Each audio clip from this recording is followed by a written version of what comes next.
Are you out of your mind? Here's the debate. You're upset. They're saying we believe you. Is it? I thought. Go on.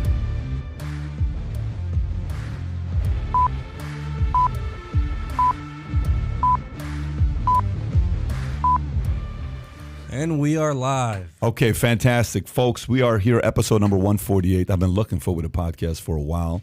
We've been out this entire week. I've been in Orlando, but we got a special one for you today with, obviously, Adam Sosnick, but we got Vincent Oshana, a Syrian comedian, former Marine. We got them Air all. Force. Right No, there. Air Force. Air Force. My apology. It's okay, because I'm not like the Marine. Nicer sleep, nicer rooms. You guys don't exercise. Yeah. You chose to exercise, but it wasn't mandatory. Yeah, exactly. And then we also have Tony Hinchcliffe here with us. Tony, the legendary Hinchcliffe. I wasn't, what was it, Jacksonville.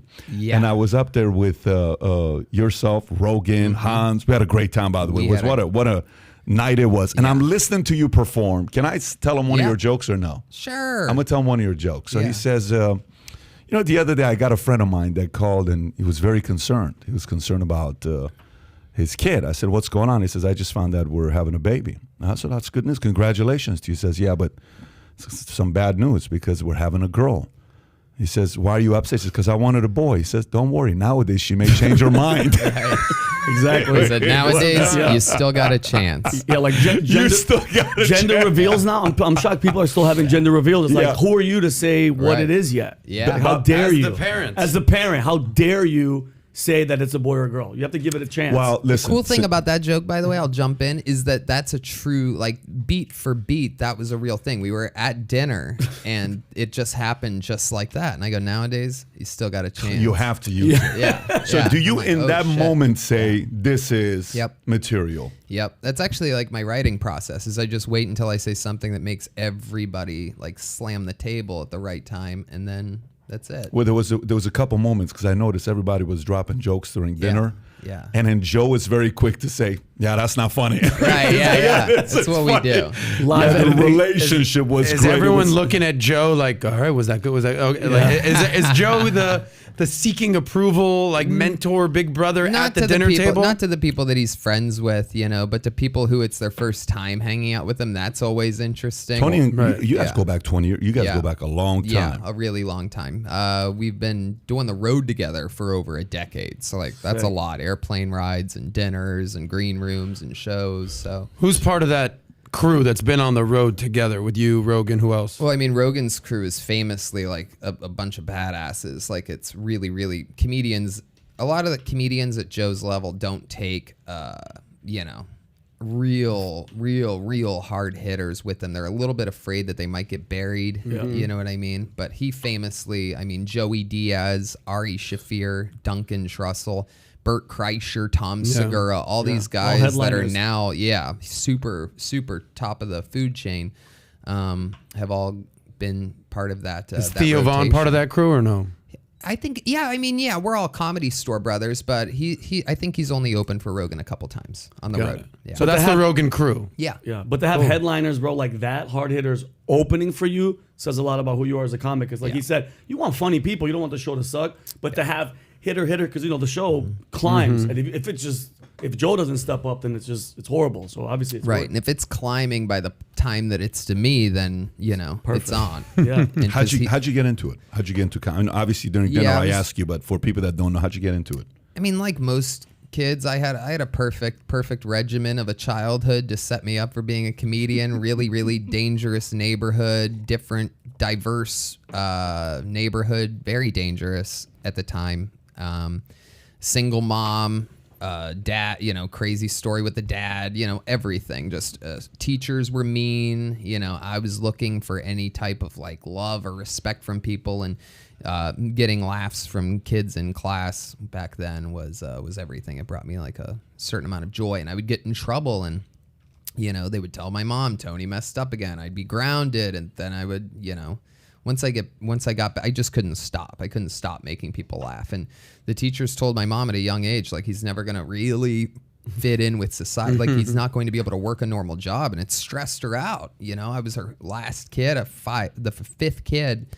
Everybody else was already in college. I had much older siblings. Like, it's just a perfect little recipe for the four above you. Boy, what's the My brother's 12 years older than me, a sister 14, a brother 16 years older than me, and a sister 20 years older than me. So 2 and 2. Yeah. That's cool. Oh, there's that big of an age. So you're the baby. Yeah, it's a crazy, crazy story. And because you guys are both comedians, did you guys both know that you were going to be comedians like when you were kids? Like, sounds like you had a perfect childhood of like, this kid ain't going to make it in the real world. Right. You know, comedy's kind of going to be for him. Same story for both of you or what? Yeah. I can't tell you how many times I got in trouble where my parents had to come in, you know, having Middle Eastern parents. It was like sitting and listening to everything that I did. And my mom's like, okay. My father's like, wait, once we walk into the house, watch what's going to happen to you. So I would just watch, like my father watched George Carlin and all those. I would just memorize that and he would make me act it out in front of like, my father would drink and he'd be like, Vinny, he'd bring me in the middle of a room and be like, just go. And I would just do Carlin's whole set, swear to God. And they just laughing, dying laughing and drinking. And I just knew it. And then in the military, I was just, you know, getting in trouble the first day, and you already know that's where they shake you down. Yeah. I got in trouble on that day, just trying to be a funny person, and it was over. Tony, let me ask you, you know how in mixed martial arts, there's different form of art, right? You got, you know, jiu-jitsu, taekwondo, you know, all these different ways you can go. And they say, this guy's background is wrestling, and Kobe knows how to wrestle, but stand-up game's going to be tough going up against XYZ.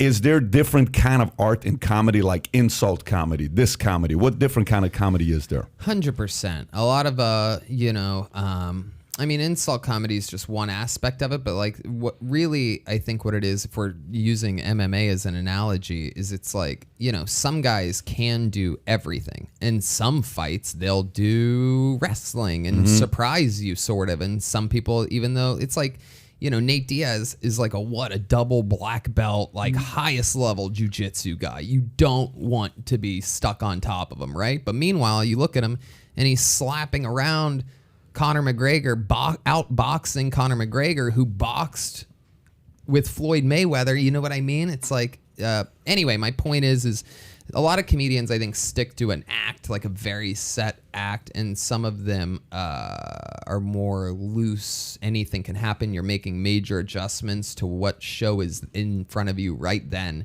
at that moment. And the ones that can make those adjustments, which is like a real, you know, Comedy Store type of trait, the ones that are really good at that can decide to improvise for the entire hour-long set if that's what they're feeling that night, and that's fun. Whereas a lot of comedians would panic in that situation because they didn't work on that and they didn't take those chances late at night and get really, really, really good at that and trusting your instincts and whatnot. Would you say? Oh, go ahead, Ben. Is it similar to like creating a crew, and then you know how we're having dinner and who was with us? We're having dinner. First dinner we had a couple guys with us that were fighters, right? The guy with the best highlight ever. But Bradley, is it? Well, the fence kick guy? Not the fence kick guy. No, they're both studs, by the way. One of them just he just got into UFC. He's doing his first fight, but the other guy, you would know exact. Bradley, I want to say.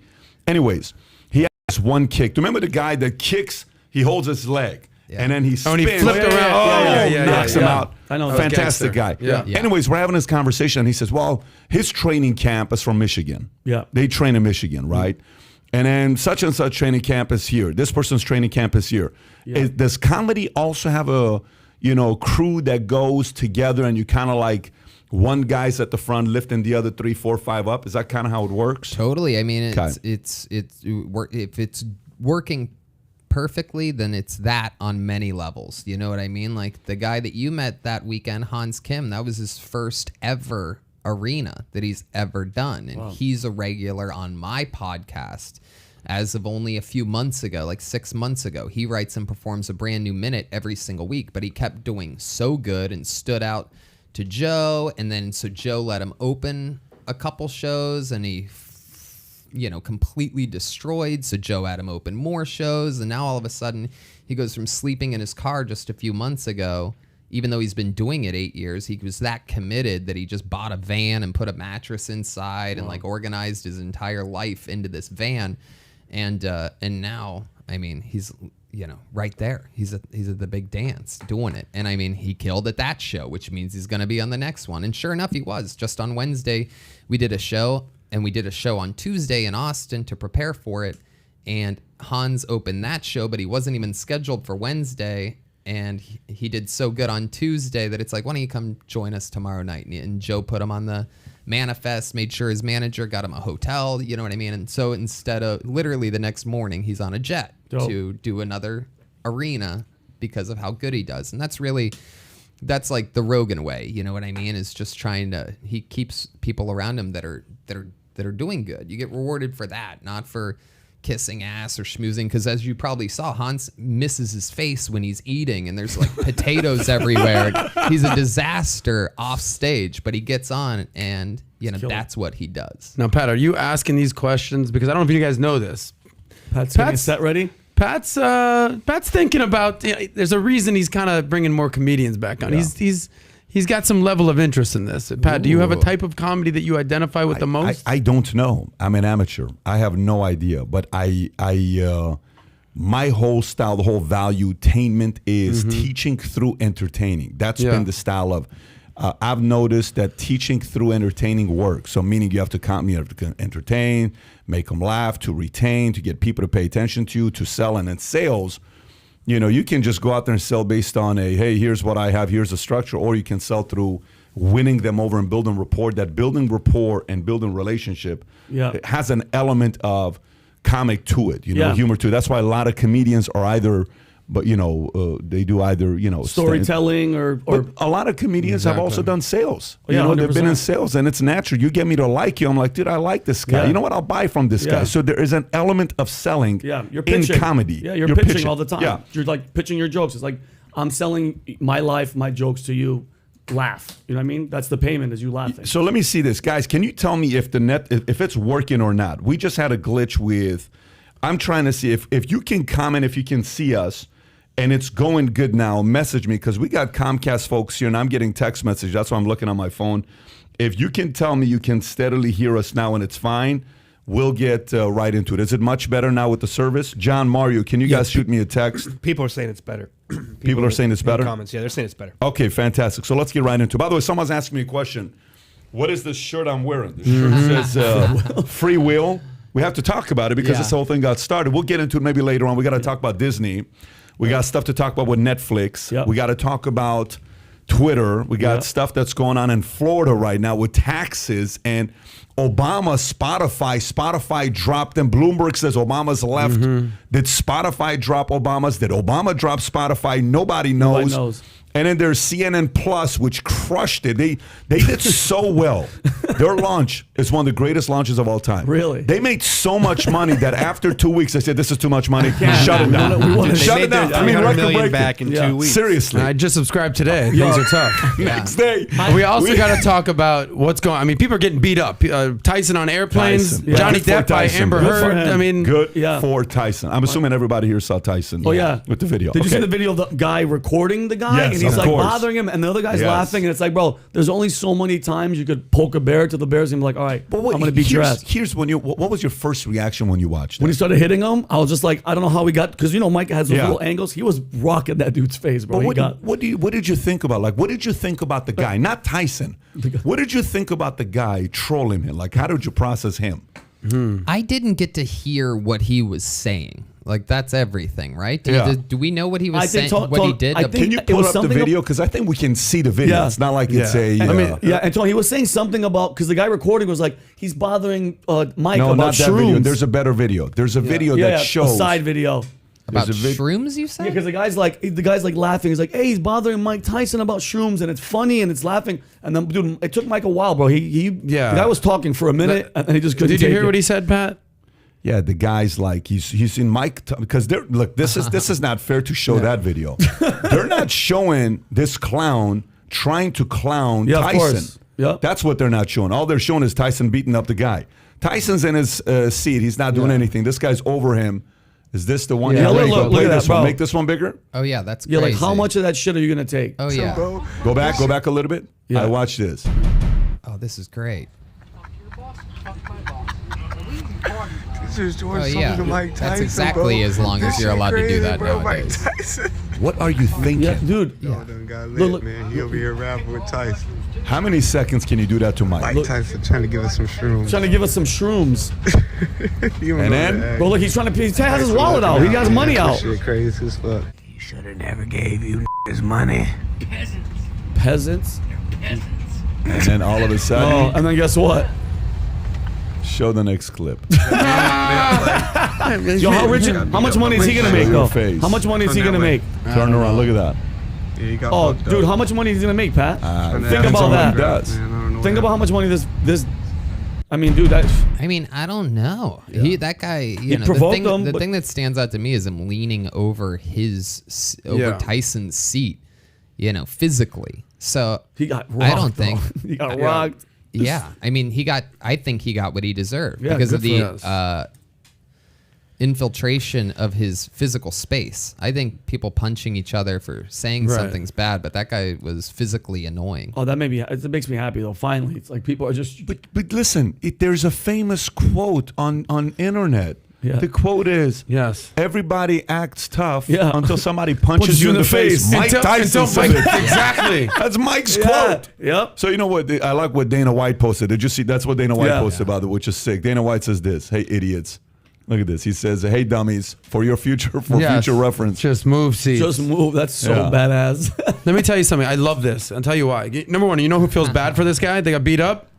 Absolutely fucking nobody. Nobody. Okay. Nope. We met Mike Tyson. You did an hour-long interview with Mike Tyson in a freaking boxing ring Dope. in where were we? In Vegas? MGM. We were in Vegas. Yeah, In fucking MGM. Yes. Okay. You couldn't have asked for a more Nicer. chilled Yep. out, nicer guy. Number one, he reeked of weed. He was, Of course. he was smoking weed before, after, during, Yeah. whatever. Yep. I said, hey, Mike, let's take a picture. Let's put your hands up. You know, he goes, man, I'm trying to fight you, man. Put your hands down. Let's shake. And like, as sweet as they come. Yeah, he's a. Do you know what you? And You're not telling the whole story, though. You're not telling the whole story. What's the whole Listen, story? He was so high. I just said that. Within five, no, it was so Yes. bad that within 5 minutes I was asking for Cheetos. Like, I wanted to eat. I'm like, I can't do this anymore. With yeah. so much. But the interview was fantastic. He was great. Yeah. And if you didn't know who Mike Tyson was, you thought this guy's a freaking pacifist. Yeah. Like, you don't, other than the Roy Jones thing, remember the one line when he fought Roy Jones? He says, like, everyone feels bad about Roy Jones. He's like, I haven't fought in like 10 years. Yeah. Roy Jones just retired 2 years Yeah. ago. And the guy's, what's the one, Jim Gray, and he's like, you're freaking Mike Tyson. Everyone Yeah. expects you to, Of course, to be dominate. ready all to go. Yeah. And look, this guy got what he paid for, buddy. You're 100%. talking shit to Mike Tyson in an enclosed Yep.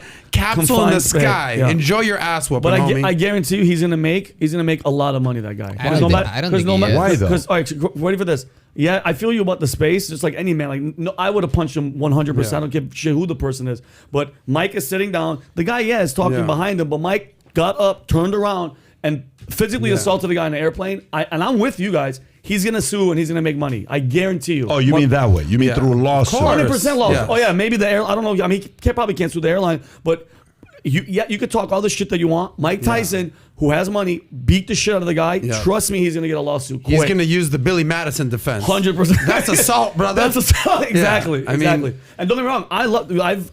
I've had many experiences. I just did the Laugh Factory tone like about 2-3 weeks ago, and I adore Mike Tyson, bro. I look and it's chocolate sundaes, and he's sitting right there, and I was just like, oh shit! I was just about to do that joke, like not even really a joke, but I was like. In LA, like a week before, Mike Tyson was at a comedy show, and some guy pulled out a gun on the host, and the guy's like, hey, like in front of Mike, and Mike just went, come here. And the guy was like, I love you, Mike, and hugged Mike with a gun.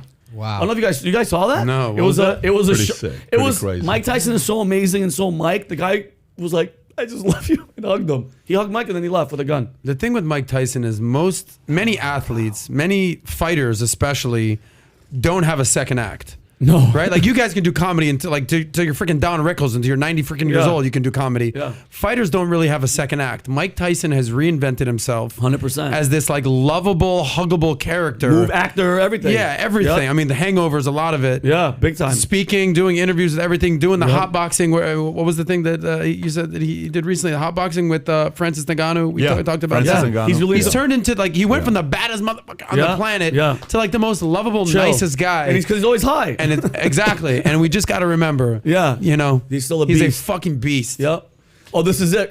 You guys saw this? Yeah, I and saw then this Mike, with- he literally hugged. Look at Mike. Mike's like, come here. Dude, a gun was drawn, and Mike Tyson didn't even stand up. Look, he's like, come here, man. Give me a hug. You armed son of a bitch. Yeah.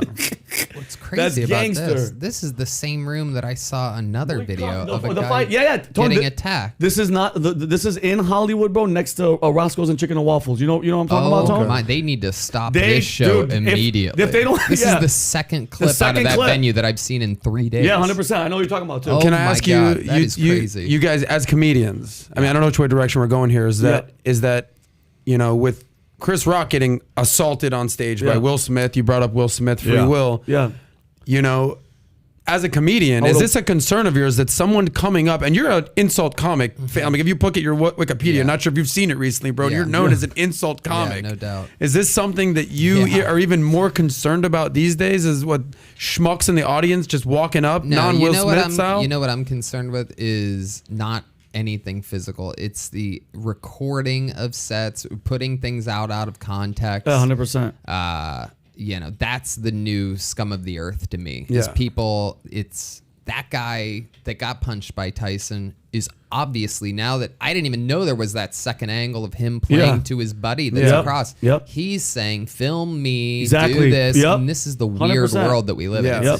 What Will Smith did was Will Smith being, mentally unhealthy and blatantly a victim of whatever Jada's putting him through. Yeah. Well, I mean, you're talking about... But I'm not afraid of physical things. What bothers me is people recording sets and the potential of putting those out without context, the potential of sending it through an editing bay and turning down the volume of laughter in a situation of a live show. Tony, I mean... People do that. Messing with clips. Oh, yeah. Oh, 100%. hell yeah. What happened to me, the guy that wanted to get famous from it, in an interview, because he did so many interviews, he ended up admitting publicly that he edited the video and he decided when he was going to release it, which isn't even completely true because the Chinese government accidentally released it before he woke up the day that he was supposed to. There's something super... So talk about that. What happened with that? Well, I woke up that morning and it was... What's weird is I had a crazy nightmare that woke me up at 5 a.m., which is a rare thing in itself. And it was weird. Had my childhood home in it. It was just a weird morning. And I roll over, you know how sometimes you don't really want to look at your phone. You're just making sure nothing crazy's happening. And sure enough, I was just awake enough to make it from my text messages, from my email to Twitter. I'm like, I'll check Twitter real quick. Yeah. And that minute, a few minutes before, someone's like, all of these out of... not making sense tweets, racist, you racist, fucked. And I'm like, wait, what? And it's like, what? Career done, dork, loser. And I'm like, what is this all What mean? happened? And so I end up clicking on one of the tweets and clicking on the person's profile, right, to see what, maybe there's a tweet that they had from minutes before. And it was the video that ended up being released by him, the one that supposedly went viral, hours later with English subtitles, but this was the same exact video with Chinese subtitles, colored the exact same as the video that he edited and put out. Yeah. So he made a version with English subtitles and Chinese subtitles, sent the Chinese subtitles to the Chinese whoever, news, government. There's no difference between the two, as we know. Yeah. And they released it first. He must have slept in, maybe drank too much the night before, had a night, because he ended up not posting his thing until 11 a.m. Meanwhile, it was coming out of China at 5 a.m. And I have screenshots to prove all of that. You know what I mean? Because I'm literally like, what is this crazy Chinese video of my set? It's a workout set from last Thursday. I did an entire weekend of shows, hour-long sets in other cities that weekend somewhere else. Yeah. I'm like, why is my workout set, my riffing, where I try new things and take major chances at a comfortable home club in my home city? Yeah. Why is this even out there? And then I realized at 11 a.m. when he posts, this is what happened to me, Happy Asian Heritage Month. Wow. Tony Hinchcliffe did this to me. And he hashtagged all of these Asian awareness, Asian hate things. What happened to you the next day? What happened career-wise? Did that help you? Did that hurt you? At the very, very time, it hurt me immediately because at the time, every news source is basically telling a wrong side of the story, and immediately you're like, how do I handle this? And there's ways, right? Yeah. So half of your friends are saying, whatever you do, don't apologize. The other half are like, you have to apologize. Yeah. One half is like, you need to just give an explanation of what happened. I can't believe this guy did this to you. What's You're your an publicist insult saying? comedian. I'm curious. What is the publicist I saying? had a manager, a lawyer. I don't exactly have a publicist, but my lawyer called me immediately and he's like, you need to talk to, I have on the other line, I'm patching you in with the biggest crisis management lawyer professional right now. I'm patching him in. I'm like, okay, I'm going to hear what this guy has to say. Yeah, right. And this fucking guy, let me tell you what being canceled's like. This fucking guy knows what he's doing and probably does this all the time, right? He's like, I know what you're going through, Tony, and I'm going to save you.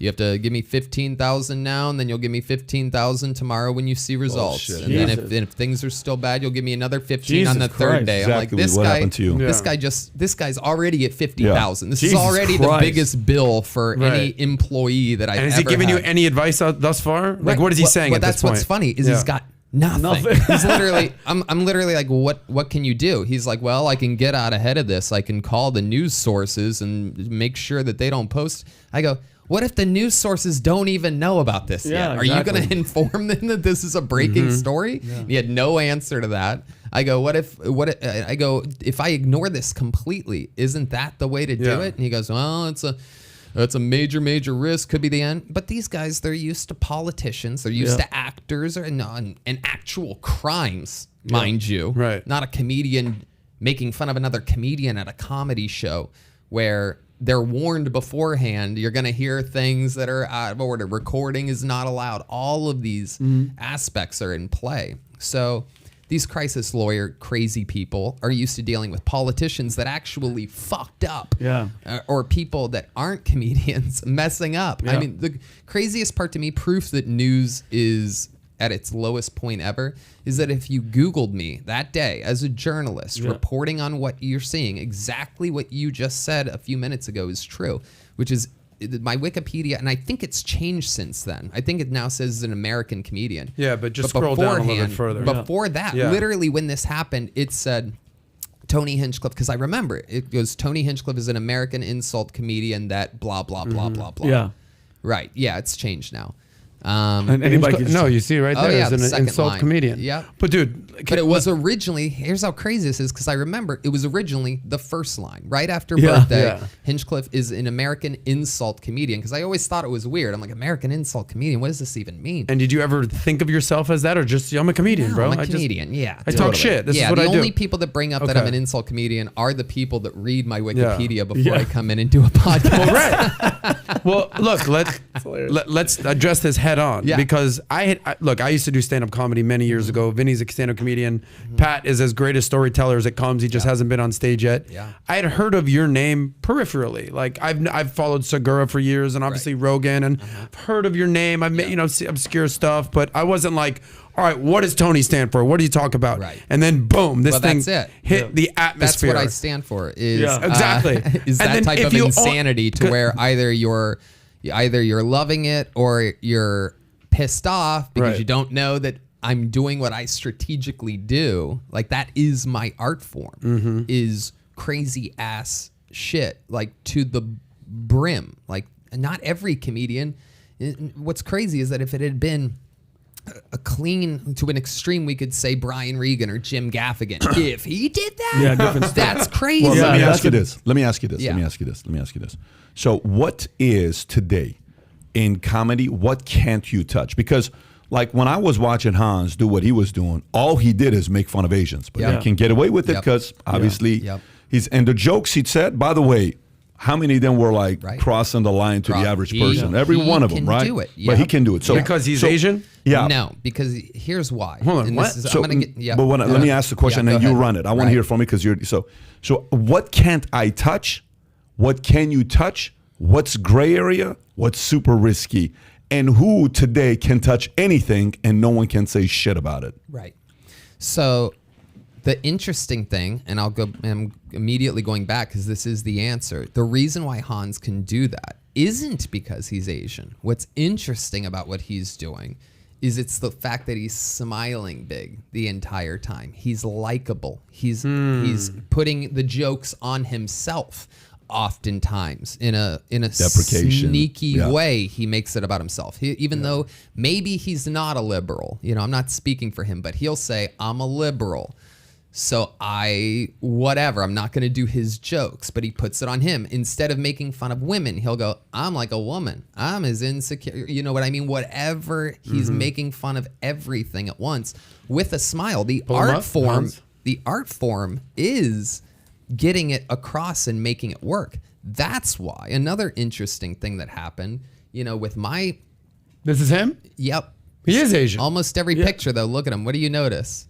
Look at him smiling. And that second one, of course, hold on, bro, but people are idiots. How they found that one of him not smiling is like... Out of every single bro, he is Asian. What do you mean?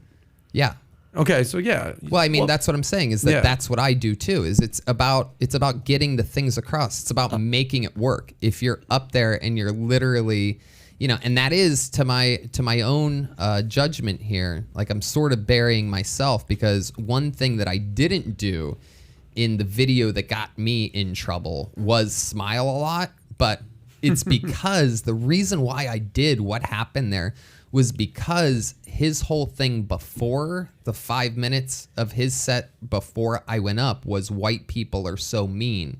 And he was doing things to try to get like not a sympathy applause break, but not funny, deep stuff. Like all that we would this, and you're expecting a joke. And he basically goes like, all we want white people is for you to be nice to us. Yeah. And it's like, I'm standing in the back getting ready to go on. And I think to myself, the funniest thing I could do right now on a Thursday night where phones are supposed to be locked up. It's my show. I'm the surprise on this show. Like, it's not my show. I wasn't headlining that show. That was a workout set on a show called A Secret Show. It's The Secret Show every Thursday because you don't know who's going to pop in. You're a drop-in. Right. I'm a drop-in. It's where I work out stuff that I thought about driving there or yesterday in the shower or whatever. It's a place to test out things. It's not your tight set. It's not your tight 20. You're testing shit out. Exactly. And because he was going, white people are so mean, white people are so mean, and then it's 5 minutes of white people are so mean, and at that point I'm like, I'm going to go 100 miles an hour here. The funniest thing I can do after his set, and sure enough, again, when the whole thing was breaking, what's his name from TMZ, Harvey, whoever, of course, he took the interview, this moron comedian that tried to do this to me. And he took the interview and with Harvey, and he goes, all I heard in that video was some laughter. And he goes, well, yeah, but you should have seen the looks on the people's faces. I'm like, what are we talking about here? Yeah. So back to Pat's original question, what's off limits? What's gray? Nothing is off limits if you can sell it. If you can do it with a smile and get a big laugh, then nothing's off limits. It's about that getting laughter. Period. I definitely think, he's right. And some people are going to be offended, but if you have half the crowd dying of laughter and the other half is, oh, that's amazing. That's the love. I forgot which special it was with Louis C.K. Anybody could talk the hell with your race. You could talk about anything. If it's funny. Louis C.K. special, Tony, I don't know what was the name of it, but it was his N-word joke where he's like, he actually says the full N-word live, and it was one of the most brilliant jokes where he's like, white people got away with saying the N-word because when you say the N-word, you're making me say it in my head. He's like, why don't you take responsibility and you say it? Anything, bro. And nothing is off limits, but like you said, you got to be, it has to be funny, bro. It has to be something where people go, oh shit, like that's a great written joke. So any race, dude, I'm Middle Eastern. I could talk about anybody. You know what I mean? Anything, anybody, any race, any situation, as long as it's personal to me. If it's funny, bro, people are gonna laugh. I do a lot of the rooms I do are predominantly, African American. I talk about everything, bro. There's nothing that I don't talk about. Well, Pat, do you ask that because you think that there's certain things that should be off limits? There's certain things, that are universally funny. Like, do you have any strong opinions on like, all right, there's certain things that are completely off limits? Like talking, like for instance, in UFC, what's the guy's name who just beat Masvidal? Colby Covington. Talk shit about Dustin Poirier's wife and kids. Oh.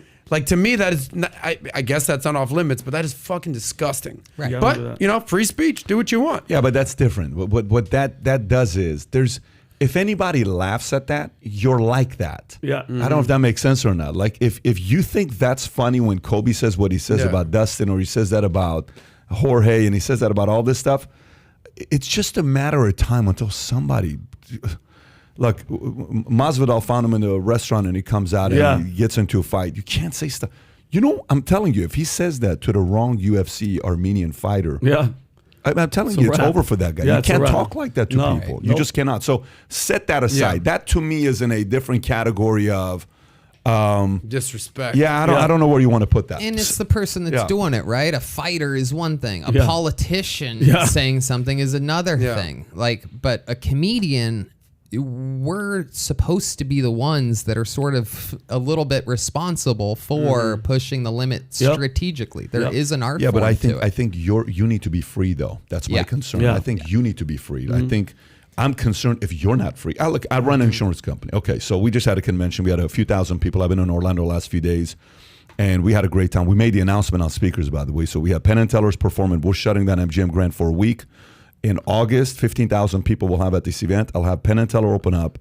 Then I have Nelly is going to be performing, putting on a concert. We have Kurt Warner will be speaking. Then we have Layla Ali will be there as well. And last but not least, you ready for this one? I'm ready for Shaq. it. Shaq. The Diesel. After the Kobe interview, he blocked me and messaged me, pissed off because that whole interview got 300 million views and it was all over the place. Are you going to do the same thing you did with Tyson, or what do you like the same kind of vibe? We're going to have we'll see what's going to happen. It should be a good conversation because he said that's the stupidest question you ever asked. But here's what I did. Let me tell you what happened with me. So I'm coming up in business and I'm learning from these advisors and mentors. And the rule of thumb in business is what? Never talk religion, never talk sex, and never talk politics, right? These are like the three things. Whatever other things that people want to add to it. I'm like, you know what? I don't know. I like talking religion. I like talking politics. And I don't mind talking about sex because at that time I'm single. So I'm dealing with a bunch of young guys. Hey, they want to talk about it, right? And then you are smaller. So when you're smaller and you're doing it, the risk is higher. As you're getting bigger and you're doing it, you have a little bit more credibility. But it comes to a point where you are managing expectation with the audience. And let me explain to you what I mean by this. First time I did a interview with Michael Francis, and I did a mob interview, and then after that I interviewed 20 other mobsters, and we did a bunch of different things. But the first time I did it, I can't believe Pat did this. You should have never done this. You're an idiot. You're this. Why would you associate yourself? I'm like, it's my show. It's what I'm interested in. If you're not, don't worry about it. Exactly. There's 50 million other channels, and I started interviewing bodybuilders. Why would a business channel interview bodybuilders? Why would you have on Dorian Yates? Why would you have on this person? Listen, I like bodybuilding. You don't like it, go elsewhere. Then I was so then why is Pat talking so much politics? Why is Pat talking CIA people? Why is Pat talking to communists? This is a business channel. You shouldn't interview 10 communist professors and all these other guys. They hate America. Listen, it's my channel. So what I'm doing in that moment with my fans, my audience, I'm managing expectations. This is what I like. You like it? Great. You don't like it. I think in business, like yesterday, I'm giving a message. The whole message I gave yesterday at the closing session was about politics. And then the story I told the following story. I said, when 9/11 happened and everybody is looking around saying, wait a minute, 2 planes? That's the enemy? Are you kidding me? No problem. What are you, black? You're white? I don't care. Where's your kid? I'm going to go help you. You're Republican? You're Democrat? I don't give a shit if you're Republican or Democrat. Today, we're all Americans, right? What happened the last 2 years with COVID is we said COVID came and say China's the one that caused a lot of this. Rather than saying that's the enemy, we said, you're a Republican before I'm an American. I'm a Democrat before I'm an American. We forgot the fact that we're Americans first before we're political issues. Now, 10 years ago, 12 years ago, I had dinner with George Will and I first talked politics. People said, you shouldn't talk about that. And I'm like, so I was a little bit on edge myself. I was like, man, maybe I shouldn't talk about this in business because I'm losing people, right?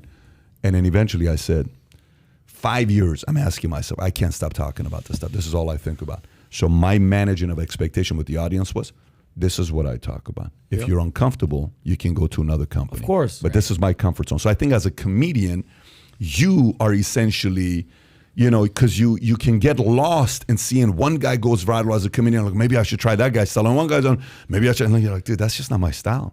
This is my style. What do you want me to do? And then you stick to it and you manage that expectation with your audience. 100%. And that's why I didn't lose a single fan during that entire thing, without a doubt. Everyone knows that that's my thing. So when people come and see me live, if I don't have something that's, really pushing the limit, then they're not getting. They what feel like they you paid cheated for. them. Yeah. Right. They're like, Exactly. what are you doing, bro? Right. You pushed the limit. All we did was laugh the whole time. Meanwhile, I need to get them to literally go, oh God, or ooh, or no. That's all I did when I was listening to you. Yeah. I'm telling you, I was listening. I'm love like, that. freaking, hey, this guy's unbelievable. I love. If you haven't been, have you seen his? Not live. I've seen it obviously on YouTube. I thought Tony's message was unreal. Hans was third. You came right before Joe, and then Joe came up and Joe did what Joe did. Yeah. But dude, you were just going like this. You were going like this, and it's funny watching you how you handled. At first, one of the mics wasn't working. They brought the new mic, and you just in control. You're dressed in your, thing that you have, and you did what you did. But again, I want you to be free. Yeah. I want comedians to be free. I want a comedian to offend me. Go ahead, say something. I'm Middle Eastern, Armenian, Assyrian. Say something. It's okay. I want to hear it. But it better be funny. You know what I mean? Make me laugh. Bust my balls, but it better I think be funny. that's what you guys are saying. That in your world, if you can make it funny, 100%. yeah. Well, let me ask you guys, Tony. Yeah. Sorry. Well, I mean, look, I think comedians have a very necessary role in society, especially right now in America today. Yeah. I think, as far as we talked about this, whole conversation basically started on. I remember when I almost got canceled, right? Yeah. So we're talking about cancel culture right now. Comedians have a longer leash than any other person in America, whether you're a business person, CEO, whether you're a politician, whether you're just average Joe show on the street. Comedians have that ability to say, I could push the envelope. I can push the limit here. Look at from Lenny Bruce, who got canceled, get thrown in jail, to Carlin, who turned from a comedian to philosopher, pothead to a modern day philosopher, pundit even. Yep. And then you have Richard Pryor and everything that he was doing, Eddie Murphy. But like these days, right now, Louis C.K. got fucking canceled, for doing something, not even a joke, some other stuff. Okay. Yeah. He got swept up in the Me Too movement. Yeah. Okay. He got canceled by Hollywood, though. It's correct. Totally different. But then he's selling his own specials and selling out Killed it. His theaters last one around. made so much But he money, got $5 canceled. million One of the bucks. best in the world. there's a reason he's not headlining like he was before. But here's my point. But he is. Here's my point. Okay. Dave Chappelle, they tried to cancel Dave Chappelle. Right. Yeah. Whether you believe that or not. Yeah. They They tried. tried to cancel fucking Rogan. Right. Yeah. Of course. Like everything is like the end whole the end thing, the da-da-da-da-da-da. Yeah. But if there's anybody that's not cancelable, it's the biggest. The people with the biggest microphones and the biggest leash are comedians. As a comedian, do you feel a sense of responsibility to say, all right, things are kind of crazy here in America right now. I got to add like Tim Dillon is great at this kind of stuff like that. Right. Yeah. Do you feel a sense of like, hey, you can't cancel me. I'm a freaking comedian. Like this is kind of my job here. What are your thoughts on just overall component of what it's like to be a comedian and your role in society? See what I'm saying here? Yeah, I mean, totally. Yeah, we are. It's already proven. I mean, what you just said about Louis being canceled or Dave Chappelle being canceled or them trying to cancel Joe Rogan, like none of that is a thing. We did 15,000 people on Wednesday. Dave Chappelle will always sell out whatever he wants to do. Yeah. Anybody that's ever seen Louis, unless you've literally had somebody in a hotel room jerk off in front of you, he didn't lose a fan. I mean, you can't cancel that which works. If it's not funny, that's different. Yeah. But you can't cancel comedians. It's just impossible. What you can do, what the one option is you have to hope that they get arrested. Like Bill Cosby is canceled. Yeah. Right? But he's out now. Right? Even though he's free, and if he does stand up, he'd sell out in a heartbeat. He would sell out with his crowd. In a heartbeat. Bunch of creeps. Bill Cosby would 100% sell out in hours. Arena, whatever. Trust me. So, but Tony just said something very important, though. Tony, if you don't mind unpacking that, you said, but Louis C.K. got canceled with Hollywood, not canceled. Right. So unpack what that means So to you. he was writing and directing and producing and acting and those things. You're leaving it into these corporations' hands all of a sudden. And the second that happens, you've given it to them. You know what I mean? Luckily, even Netflix was put on the pressure cooker with the Chappelle stuff. It wasn't Chappelle who was getting hurt by it. It was them, right? Because they're going, Netflix, take this down or else you're against transgender, whatever, which if you listen to the joke, there's nothing to even be mad at all. It's just him covering a subject, getting laughs, being actually a supporter of transgender rights, but nobody listens to anything. It doesn't matter. And what they're saying doesn't matter. Those people that the Twitter mobs and everything, they don't care at all. They're bored. They're always looking for their next thing. And, you know, they're always moving on. But getting canceled by Hollywood, I mean, he wanted to do that stuff. And now, and I know what's going to happen, he's going to make things with his own money. And he's going to make more money because the next thing that's going to be the next thing, or perhaps the tide is turning, as we're seeing with Netflix and Disney and HBO winning this race. Because why? Because they tend to stick with absolutely good content. It's not about this or pandering towards this. I mean, the most watched, most awarded show right now is Succession. It's the only thing that I'm really, that and Ozark, right? It's like two of the most lauded things, and it's about what? Rich white people making drugs. vast sums of money. Yep. So like, meanwhile, other shows are like, hey, come over here for Black History Month, or it's Asian Heritage Month. We have these special Asian shows, and people are starting to catch on to like, why are you pandering to me? Because that's what they think that people want. Because everybody's so woke right now. And pandering is the way in our world, in being a comedian, that's the lowest form. Yeah. It's not Is who's what, the pandering? meanest. Yeah. Is trying to, this is a black audience, so I'm going to sound a little bit blacker. Yeah, this it's is the worst. I'm going to do these jokes because this, right? Yeah. So that leads me to what just happened with Netflix. One day, okay, their stock drops 39%. They lose over $50 billion in a day, folks. We're not talking like, $50 billion in a year, and that's a lot of money. In a day, they lose $50 billion, $52 billion. But let me read this to you, this article. Okay, so no chill. Netflix shares drops 39% after massive subscriber loss. Netflix tumbled 39% on Wednesday, extending a sell-off that has set it on a course for a $60 billion wipeout on the market value after the reported sharp decline in subscriber base. Netflix stock has plunged this year. You ready? This year in 2022, 64%. Jesus Christ. Shocked Wall Street by losing 200,000 customers in the first quarter, the first time it has shed subscribers since 2011. It also projected it will shrink by another 2 million customers in the second quarter.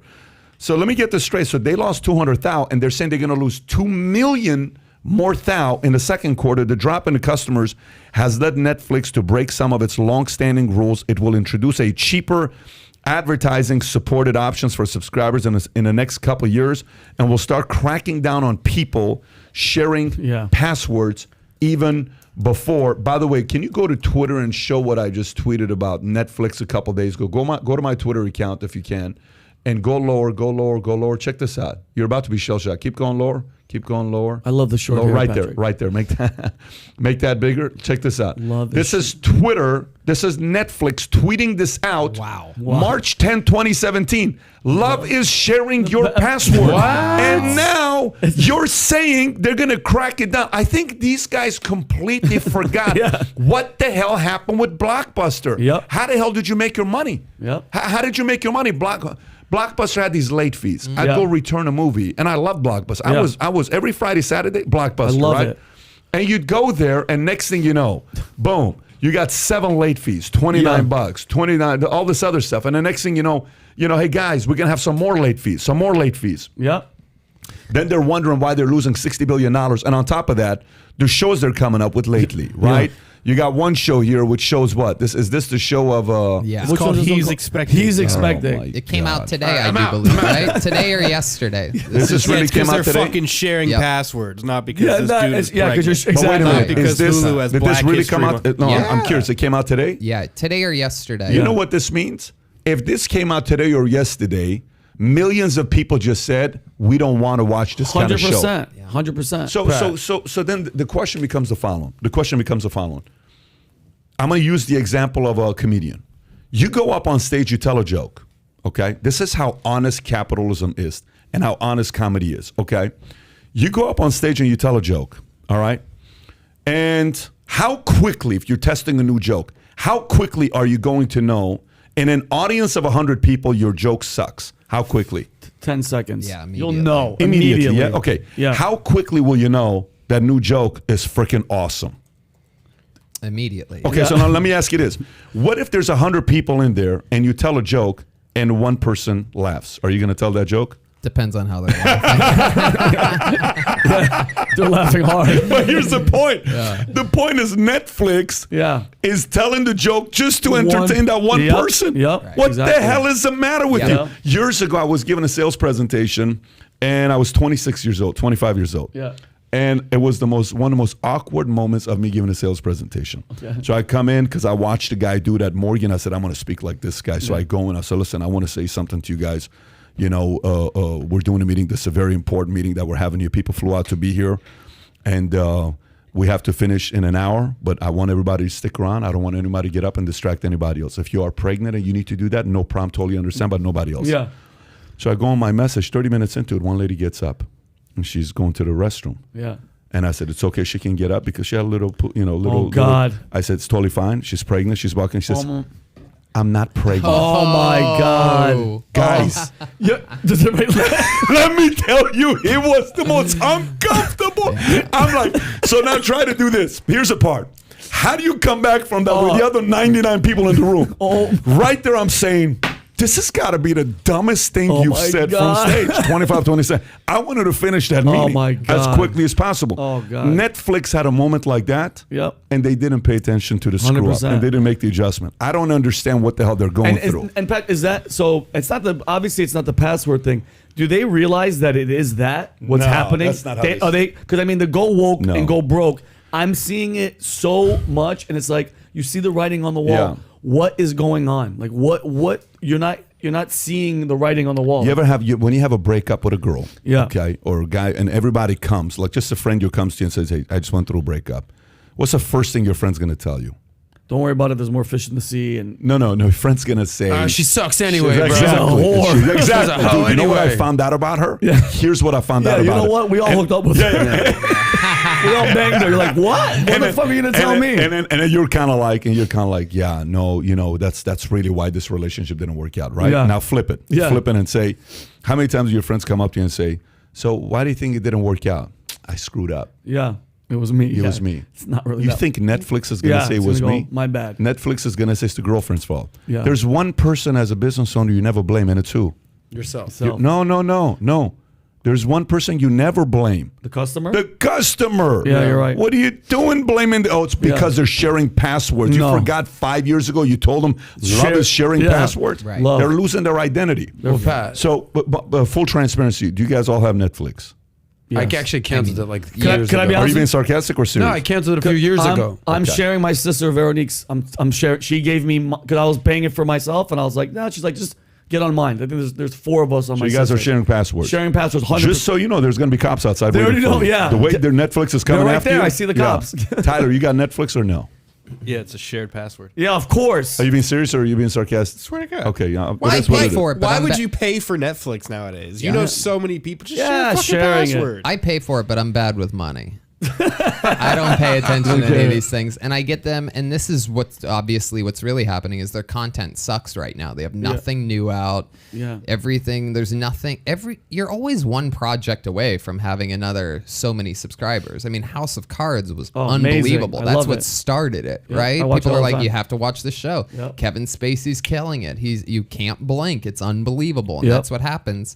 HBO, same thing. I mean, they are the standard. Game of Thrones was the most watched thing on TV. Sopranos was unbelievable. They have all the awards to prove it, but most importantly, they have the people's attention. Succession I agree with you. Is unbelievable. I'm a byproduct. Yeah. I subscribe to Netflix the moment a guy named Carl DeMoss, a friend who I've never met, and we met on Facebook and we would talk shit to each other, politics. And my dad said, you have to watch House of Cards. I love it. So I come home. After hearing it from these guys 50 times, I said, okay, I'm going to Tuscany, Italy. We're taking like 40 people to Italy. And the night before, I got a flight the next day. Jen's asleep with the baby. I go in the room and I said, let me watch one episode. It's probably bullshit anyway. I said, babe, we got to get this app Netflix. Yeah. So we get Netflix, and then I watch one episode. And then I finished it at 7 a.m. Okay. I'm like, now amazing. Next day, I slept on the entire flight to watch House of Cards. So you're right. Meaning, you are one show away from fixing this, but they have to fix it. Right. But you can't do this, Bo. You got a great platform, great technology. You kicked everyone's ass, and you make this stupid of a mistake because 0.1% of the audience is complaining? Yep. Are you Yep. out of your mind? that's Paramount Plus got me 5 months ago. They put they're so smart that they put the only comedy that I even watch is South Park. Oh, it's on Paramount. Oh, I didn't know that. And well, no, it's not. But they put 1 hour special. They did one thing, but you couldn't get it on YouTube. You couldn't get it on the Comedy Central. You couldn't get it on the Hulu. All these different platforms that they're on. They're so smart. They made such a smart deal. I can't imagine what they gave the South Park guys for this. But they go, the only way you can see this episode is by subscribing now to Paramount Plus for whatever it is, $5.99 a month. However much it was, and this is what they're banking on, is that people are going to forget that they're subscribed to the thing. I mean, I've paid for 5 months for something that I watched for an hour. I'm sure I finished it, but it's can I ask you something, Pat? By the way, let me just say this and then a question. I think Netflix is worth $20 a month. I think Netflix is worth $30 a month. I know it's people are going to be like, Pat, you've lost your mind. Netflix has so much content. It's worth $20, $30, $40 a month. I paid $125 a cable. I pay $99 a month to Netflix. So this thing when people say, oh, they lost because they raised prices, bullshit. They didn't lose because of they raised prices. Yeah. They started trying to win and bow down to a 0.1% of audience thinking that's, and they screwed up. People would be willing to pay I would pay $99 premium to have certain benefits over anything else. I would pay for it. So it's not a dollar thing that people are bitching about. Folks forget, just 20 years ago, we were paying $100 cable. Let me say this one more time. 20 years ago, in the 90s, people were paying gladly $100+ a month for cable. So don't tell me it's the $12 a month, Netflix, all this stuff. Their leadership team royally screwed up. And I'm sorry, on cable, go ahead. if you miss the show, it disappeared. Yeah, you never get to see it again. This is the sickest technology. Go ahead. Well, look, I want to get your perspective on something, not as a father, not as a consumer, not as a content creator, but as a CEO. Because for as long as I've been doing stuff with Valuetainment for the past few years, we've actually applauded Reed Hastings for being such a brilliant CEO, right? Yeah. He wrote a book called what? No Rules Rules. Yeah. Right? And we've actually been singing his credit for years, okay? So I want you to put your CEO hat on right now for a second and ask yourself, okay, they clearly are having some sort of board meeting right now, being like, all right, guys, during COVID, 2020, 2021, they were on top of the world. The subscribership was up bananas. Everyone was on lockdown. Up until, 6 months ago, Squid Game, which I never saw, was the biggest fucking show in the history of Netflix, of everything. Yeah. Dude, you're the man. You're the best. You're the best CEO ever. Yeah. And now, boom, just like that, their stock has dropped, crumbled. Netflix has basically been kind of canceled by the market. Yeah. So you as a CEO, what is Reed Hastings saying right now? He's got to be having like a war room conversation with his team saying, guys, huddle up. He probably has crisis mode. He probably has a picture of that pregnant Asian guy, and he's like, I don't ever want to see this shit again. So let me tell you what I just did. Here's what I just did. I just went on Crunchbase, and I looked at who sits on their board. It's the first thing I did. Okay. You got Rich Barton, who sits on their board. You got Timothy Haley, who sits on their board since 98. You got Jay Hogue, who sits on their board since 99. You got Ann, who's been sitting there since 2010. You got Ann Sweeney, who's been there since 2015. Brad Smith, who's been there since 2015. And then you got Matthias Dopfner, who's been there since 2018. And then you got Reed, who's been there since 97. Okay. Mm-hmm. Do you remember when the whole thing happened with Twitter and everybody was bashing, Jack Dorsey's this, Jack Dorsey's that, Jack Dorsey's this? It's Jack. I can't believe Jack Dorsey, kicked suspended or silenced Trump. And Jack was kind of like playing the, neutral side. And I was like, oh, it's all Jack Dorsey's fault. And then Jack Dorsey resigns and boom, he kind of works his way out. I think May's going to be his last month to be the executive chairman. And a new guy comes in and takes over. I'm like, oh shit, Jack was actually not as bad as the new guy is, right? The new guy changing him, all this other stuff. And now, Musk is talking about potentially buying Twitter. And in doing so, he's thinking about doing something with Dorsey. Why is Dorsey's name being mentioned again and something like that? So anyways, so the point is, I don't know if it's Reed. As a company gets bigger, certain things you no longer are as involved in, especially their model. If you've ever read their book, No Rules Rules, they'll give you a budget and they'll say, go do whatever you want to buy, and you don't even need to get it approved by us. That's their model. Yeah. Like, you can go buy a $6.5 million project and you don't even need to run it by Reed and a lot of their C-suites. I love that we're going to start implementing that at Valuetainment. I really You're so funny. Yeah, go for it. So the point is, I don't know how much of it is him right now, but I can tell you right now, you affected people's pockets. Yep. There are people who had $5 million in Netflix stock, and you just cost that person that had $5 million in Netflix stock, you cost them $2 million in a day. Yeah. One day, $2 million. And that person, Tyler, mute yourself. That person who just lost $2 million in a day, that person is not sitting on the sideline saying, oh, it's okay, Reed. We trust you. Yeah, no. They're getting emails. Yeah. They're losing their minds. They're calling their broker. Then Morgan's calling these guys. And Goldman's probably already had a call with them. Anybody that's given them money, they got there's a lot of difficult calls they're going through. And typically in situations like this, you have to regroup. You have to bring new leadership team in. You got to fire some people. You got to let some people go. They've gone through this before. You're saying fire people from the board? Yeah. How does that work? Not from the board. You can't? You need to bring some new people to the board. They got 8. They need to add 3 more because 11's an odd number. But there's some moves I'd be making if I was them. But if they don't move too quickly, shit's going to get very ugly. And by the way, Bank of America is not even saying to hold. So the market's not even putting them in the hold category. You know how there's a buy, hold, and sell category? Yeah. They're in the sell category. Jeez. They're not even in the hold category. So people are not even saying it's over, meaning brace for impact, it's going to go lower. I didn't say that. A lot of the analysts are saying that. Let me go one step deeper with you. You know how we play that game with a lot of the people? Okay, who are the most important... CEO, board member. No, not so much that. Like universities... social media. How do you describe that? The most influential parts of society. What are the reasons? The top 5 reasons that Netflix is it because they pandered to woke culture? Is it because of content? Is it because of competition? Bro. Because of Paramount, Disney, and Amazon? Like, what are the 3 or 4 reasons that this is happening? It can't just be, well, their content isn't that good, or because they got a pregnant guy. There's got to be some business reasons. What's one of the worst things that happens to athletes? I saw a Conor McGregor video I showed yesterday in front of the guys, and when he says, people say a loss is really going to be bad and blah, blah, blah, blah, blah. He says, let me tell you what's worse than a loss that can ruin your career, a win. When you win, you get softer. When you win, you show up a little later. When you win, you get a little cockier. When you win, you become casual. When you win, natural instinct to most people. These guys been winning for too long. It's like, how many consecutive quarters have you been kicking ass? Yeah. You gotten cocky. You're throwing your weight around. You're like, oh, we got a Grammy. We got the Oscars. And all this. Here's who we are. And the market just said, listen, bro, chill out. Yep. Yes, you're a billionaire. Yes, you got a lot of money. Salute for producing a great product and putting a company that almost bought you out for $50 million blockbuster. You put an $8 billion out. But this is capitalism. Customers comes first. And you just screwed up. So it doesn't matter. They royally screwed up because they've been winning for too long. And maybe the best thing that happened is an L that they just took.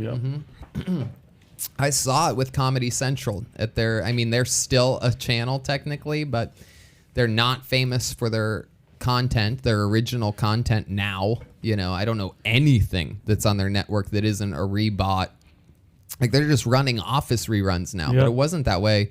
Back in 2009, 2010, I was writing on a show called The Burn with Jeff Ross, the Roastmaster General.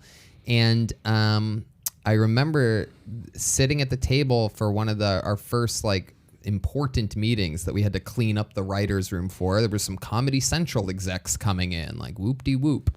And they came in, and I remember at one point, literally, one of them said the words, because someone had brought up Netflix. And in 2009, Netflix wasn't really, it wasn't that big of a deal, but it was coming. And I think it was even me that mentioned, Netflix does this thing where they don't have commercials, blah, blah, blah, blah, whatever we were talking about. And I remember the Comedy Central exec, who is since fired, not a board member, and a regular executive, someone who's supposed to decide what gets a second season or who we should work with and all these things. And I remember him specifically saying, we are Comedy Central. We are the comedy go-to on cable, and people will always come back to us. Can't be like that. No way. This is not how market works. You're in the room when this happens. He was gone 2 or 3 years later. And not only is he gone, but And these guys, again, Hollywood, they all hire each other's friends. I know these guys are all executives at Apple now and here now and Netflix now, by the way, because they need people with resumes that look like they were doing something. But meanwhile, they were sinking the ship as it was going on. They buried this show, which was hilarious. Granted, I'm a little bit biased because I was one of the writers on it. But I mean, all these shows that should have been pushed, they hide behind reruns of something, for example. You don't get to decide if you get picked up, you don't get to decide where your new show goes. So executives are making bad decisions after bad decisions. They debut a new show, but they're putting it after reruns of this old show. Yeah. And so by putting you in a position, they're already deciding that you're going to be canceled because they're going to go, your viewership's down. Meanwhile, you could put a shitty show right after a good show, and they get picked up because the people are already there. Your TV was on the channel, so it's harder to turn the channel than it is to put it on. We talked about this during dinner with Joe about Disney. If you remember when a name came up, he's like, I know this person. I'm not going to mention what it was, but I know this person. So, by the way, somebody just commented in the comment section, so they made me take a look at this. Ackman loses more than $430 million in one day because of Netflix. What? Okay, so this is when it gets scary because people like this start calling. When Carl Icahn lost money with AIG, do you know what Carl Icahn did within 2 months? Every day he bullied the CEO until they had to fire the CEO and the CEO had to step down. Guys like this have so much power where these are the guys you don't want to piss off. Like, you know how in Russia they talk about Putin and say, who should Putin worry about? And what do they say? The family, the oligarchs, the oligarchs. The rich. If they say anything, you don't want. This is oligarch is who it is. Ackman is part of the oligarch. If you look at it from that standpoint, but you said something, and it made me think about this. I've been processing the understanding of the meaning of fear in a different way. There's certain words in my life I want to have a better understanding of what this word means. I was always curious about the word lazy, like why are we lazy? And then more I realized, okay, boredom stems from laziness. If somebody gives a boring joke, you're going to become lazy and your body gets tired. Great, I want to know what it means to be lazy. But fear is so confusing because we've been campaigned with the shirt that we all wore as kids that said what? No fear. No fear. Bullshit. I'm probably extremely afraid. And let me explain to you what I meant by this. So somebody's asking me the question and explaining fear. I'm like, let me tell you, when I go back and actually pause, like, you know how we all say the answer because it's the right thing to say? And like, is that really who I was? Yeah. Let me think. I'm a pretty scared guy. And what do you mean by that? I was so afraid of my dad dying and my kids never meeting him because I never met my grandma. I never met my grandpa. You have no idea how scared I was at that. I would have nightmares in the middle of the night. It's not fear of, oh my God, I feared this. But it was such a fear that created such a sense of urgency for me to get to work because now that fear is gone because all my kids know him so well and they love him. They love their grandpa. Yeah. That fear is gone. Now the next fear is, I don't want to walk my daughter down the aisle and she marries a schmuck. In that moment, I'm giving her up. And I'm like, you're an idiot. And she chose to marry you because daddy made some bad choices. And I was lazy. And now I have to deal with a moron like you. I want her to choose to marry a moron because she chose to marry a moron, not choose to marry a moron because he makes $60,000 a year and he's going to support. I don't want that to be the reason from a place of fear, right? Netflix is not afraid right now, and they should be afraid. Yeah, I think so. The market is not afraid right now. Right. When you get cocky, you lose fear. You have to be reminded you need to get scared again. You need to play scared. Netflix is not playing scared. The same went with Disney. What does Disney do? Disney comes out and they say what? Well, 50% of the characters we do are going to be part of the LGBT. Yeah. Really? So you mean to tell me 50% of America is part of LGBTQ community? That's what it is? Nope. That's what we're going to do. In the stock 6 months, we talked about this. It drops 25%, while during that time, the market only dropped 0.6%, right? And then what happens this week? Here's what happens this week with Disney. Disney goes to Florida, and DeSantis, who is an expert in bullies, does the following. Disney to lose special tax status in Florida amid Don't Say Gay clash the Boston Globe, Disney usually gets whatever it wants in Florida. That era ended Thursday when the Florida House voted to revoke Disney World's designation as a special tax district, a privilege that Disney has held for 55 years, effectively allowing the company to self-govern its 25,000-acre theme park complex. The Florida Senate voted Wednesday to eliminate the special zone, which is called the Reedy Creek Improvement District. Having cleared the way to this outcome with a formal proclamation, Governor DeSantis will almost certainly make the measures official by adding his signature. It would take effect in June of next year. The swift effort to dissolve Reedy Creek has been widely seen as a brazen retaliation after Disney's paused political donations in the state and condemned the no education law that opponents call Don't Say Gay. You know what this reminds me of? The following. Let me tell you what happens. Years ago, L. Ron Hubbard was able to get through his lawyers to get Scientology to get the tax status as a religion. Yeah. Okay. When that happened, it was a fantastic situation for them because they can take all the money they want, and guess what? You don't pay any taxes. When I was in LA, our office was in Woodland Hills. We moved it to Burbank and Glendale. Do you know why? Because Hollywood has a contract with California that they have certain tax advantages in California. To show you what this means, this is like the government all of a sudden saying Scientology is not a religion, you're a business, you're getting taxed. Yep. This is like the state of California telling Hollywood, screw you, you no longer have those tax benefits. That's how big of a thing just happened to Disney just yesterday. Yep. Yeah, and breaking news that he just signed the bill just now. I love it. Fantastic. Yeah, that was quick. Yeah, and I still live in LA, but just for everybody knows, I'm moving to Florida ASAP, and it's not a joke. I'm serious. It's insane how the view of California, the Don't Say Gay bill, because that's what people think the bill's actually called. The word gay is not in the bill at all. It's like an education something. What pisses me off the most, it's not even the bill, because basically it's saying kindergarten through, I think third grade. Yeah. Nothing about sex, nothing about the kids in kindergarten. You're learning, you're digging, and you're like, you're a boy.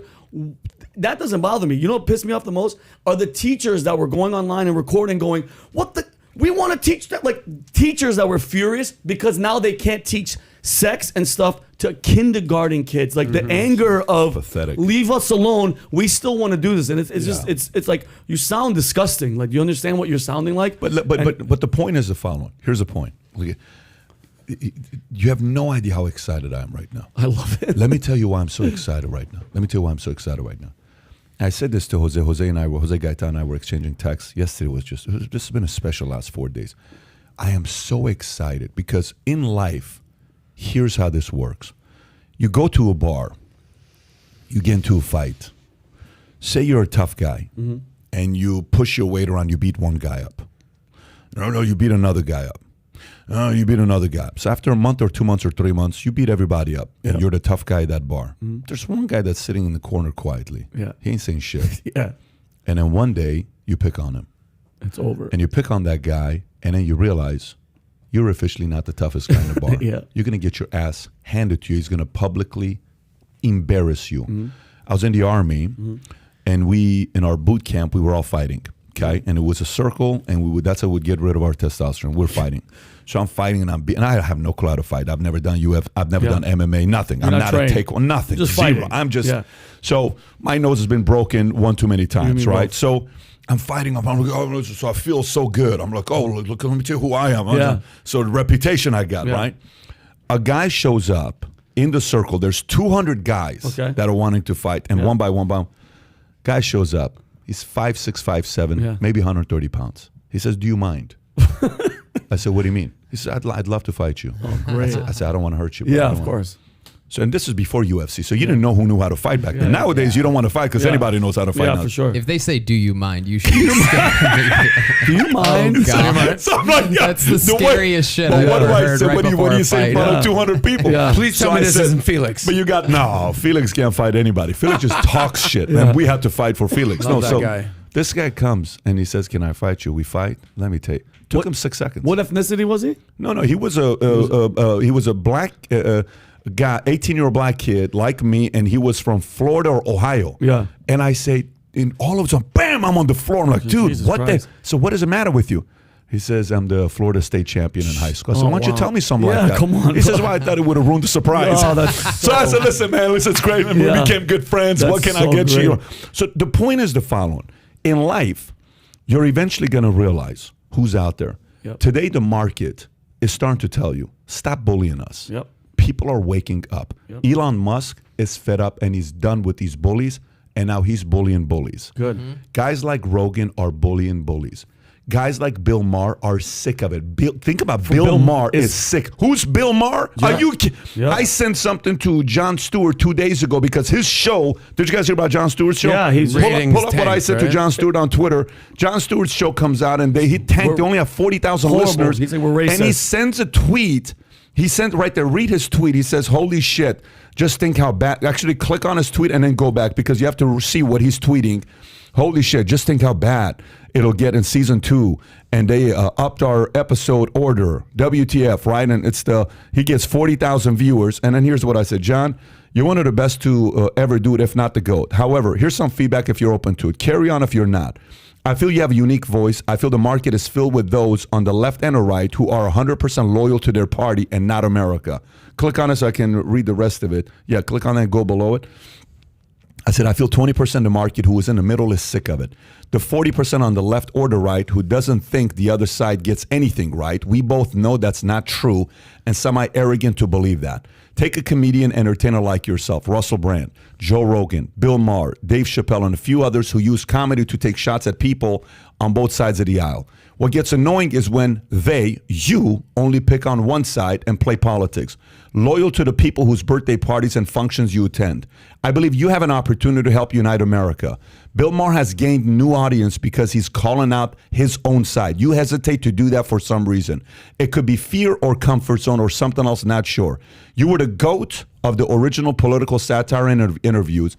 You cornered people. Stephen Colbert tried to be you, but he missed the mark. Bill Maher has gained a new ton of followers because he's shown he can reason.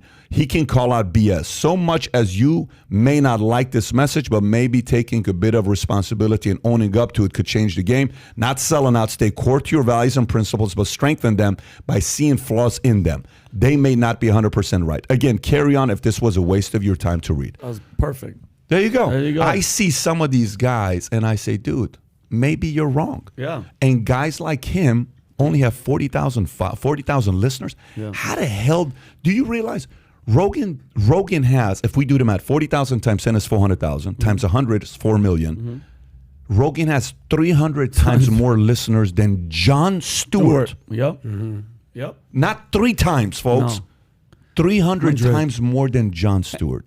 Just because you're worried about those parties you're not going to go to. It's pathetic to me if you ask me. How much do you think Jon Stewart is kicking himself for giving up the Daily Show for whatever this thing is right now? I don't even know what the hell that is. But even who's the Noah guy? I mean, Trevor Noah barely talks shit. Like I think I saw one clip where he was actually like, Joe Biden's, messing up and hope Trump. I can't believe he actually said it. But like you said too, Patrick, like when I see Bill Maher now, I'm like, whoa, is he shifting? One of my cousin Mike was like, I think he's shifting because he knows nobody wants to listen to your bullshit anymore. A lot of people are, right? Wake up. Have any of your friends from the right gone closer to the left? Anybody right of center going farther left? One guy. Oh, jeez. Really? No. Listen to what he said. I agree with him. People who were on the far right who have gone a little bit more left. Yes, I agree. He's not saying they went from right to left. Yeah. He's saying you were far right, and let's just say you were right of MAGA. Yeah. And you're kind of like, I'm kind of going to be a little bit more here, and I'm going to be, I don't know, pick a name. I'm going to be more like DeSantis, or I'm going to be more like this. Yeah. So I have seen that happen where people are making that shift. Yeah. But a lot of people who were on the far left have gone to left. Oh, yeah. And now are in the center. Slightly right. Yep. And that's the part. I'm almost seeing like if this is the pendulum, some people are going and they're kind of going here. And it cracks me up. People are trying to, I saw something the other day. They had, I can't even remember the article, but they had Rogan's face on with Ann Coulter and DeSantis and Trump and something. And I'm literally, these people right wing. Crazy. Yeah. Like he is an LA liberal. I mean, that's what he was at least. You know what I mean? Like it's all, It's all You're saying insanity. Rogan. There it is. Yeah, Yeah, it's Rogan. that one. MSNBC. look Look, at they that have him picture on too. with these people because he's a right-wing hate monger. Bro. Is what they're saying there. Which is- Meanwhile, he wait, had go back Bernie to it. Sanders. I can't believe that. It's I haven't seen Washington this. Post. Yeah. They canceled Libs of TikTok. Yeah, they canceled it. Let me remind you, this is the guy that endorsed Bernie Sanders for president of the United States. Yeah. And now he's a right-winger because he's big, Yeah. because he has And the Pat- most successful show. And Adam, Libs of TikTok is just It's girl retweeting that's people that retweeting- fucking make videos Yeah, themselves. retweeting teachers that are speaking in front of a camera in their own house or their office, and she's just reposting it, and they canceled her. Is that insane? Well, What and the- then the same girl that wrote this article went out on CNBC and cried on air because she had such a hard time because people were doxing her. Yeah, and and there were mobs. And what does she do? She went to goes the to house. this girl's house, Yep. right to her family's house, starts banging on the door, Yep. and then proceeded to dox her and Yeah. reveal her identity. Yep. And the girl who ran the account is now in hiding. Yeah, she put her address in it. She did exactly what that fake and crime was What I'm about. trying to say to you, this doesn't work, man. Nope. You can't bully for too long. Yep. Somebody really shows up, and then you have to really straighten up your act. Every kid learns this. Some learn it at a young age. Some learn it at a teenage age. But every kid learns it. Some companies, it takes them a while to learn it. We start off as a small insurance company. We had 60 agents, and we grew. Now we have licensed 35,000 agents, 20,000 active agents, and we've grown. But every day I'm still, there's got to be that fear of it. Even though you got this, it's market. Yeah. It's competition. You can't be arrogant about it. A lot of these guys are getting arrogant about it. By the way, did you see Jen Psaki crying on that podcast? Yeah, I did. She was Did crying. you see that or no? No, she was what is she crying She was about? crying because of the. Go ahead, tell She was crying because of the DeSantis, the law being put into thing where that you can't teach. She's thinking it's the most messed up thing that you can't teach. She's saying that it's anti-gay. Yeah, she says, how can you do this to kids who are going through this? And if they want to be trans, you have to let them be in. And then she starts crying. She says, you don't know how much this hurts me. And I'm watching. I'm like, wait, what? My buddy Tim Dillon had the best take on that. I can't remember the exact tweet, but it was basically like he quote tweeted one of these teachers that was like, "How am I not supposed to talk to, if I tell my students that I had a wonderful weekend with my gay lover, like why would I not be allowed to do that?" And Tim Dillon goes, that's cool and all, but everyone knows that all the best teachers are like these mysterious figures. You didn't know anything about them. They came in with a ratty jacket and ratty hair and taught you actually learned shit. They never talked about their personal lives. You didn't know what car he drove. You didn't know where he lived. And you didn't know his first name, right? Mrs. Williams, she's in, she's out. Boom. Yeah. And then what was the kicker to that? But that's it. It was just that, sometimes his takes are more brilliant than they are, hysterical. But that was it. It's like it really got me to thinking like, yeah, what are we talking about here? Why would you need to know the personal lives of your teacher? Yeah. On any level, not to mention, it's just ridiculous. And I don't know about you guys, Patrick. The only time I learned about sex as a child, and I remember the room. I forgot how young I was.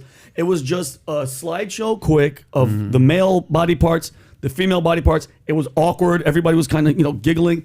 That was it, bro. It was up to our parents, but Middle Eastern parents, there's no birds and bees. It's just like you better figure it out on your own. But it was one day in class. Why the anger? What bothers me is the anger of why. Can't we teach them what we want? It's like, bro, relax. Let the parents teach their kids about sex and honey. There's think about kindergarten. You know how confusing it is just to be a kindergarten. Like they're kids trying to feel like you're a boy, but you could be a girl. But you could change it on Thursday. It's too much information for a child, bro.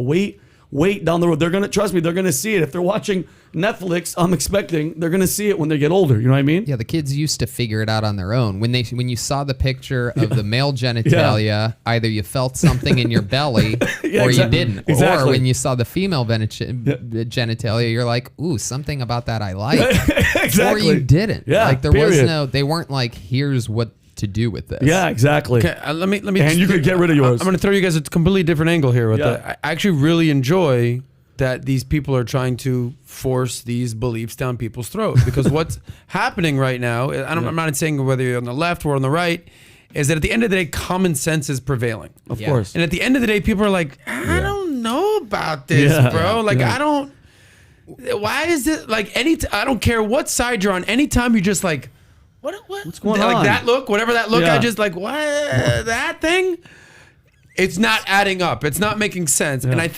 And whether you were on the left and you didn't see you saw what Trump was doing, you're like, I don't know about this, or you're on the right and or just a common sense person and you're seeing this don't say gay stuff and this Disney stuff and you're just like, it's a losing proposition. Yeah, 100%. At the end of the day, common sense is what people yearn for and what they gravitate to. And if you're on the side of like pandering, to your point, Tony, to like a small segment of society, you're gonna fucking lose. Yeah, Right. But it just boggles my mind how, and I'm not right, I'm not left, I'm just in the middle.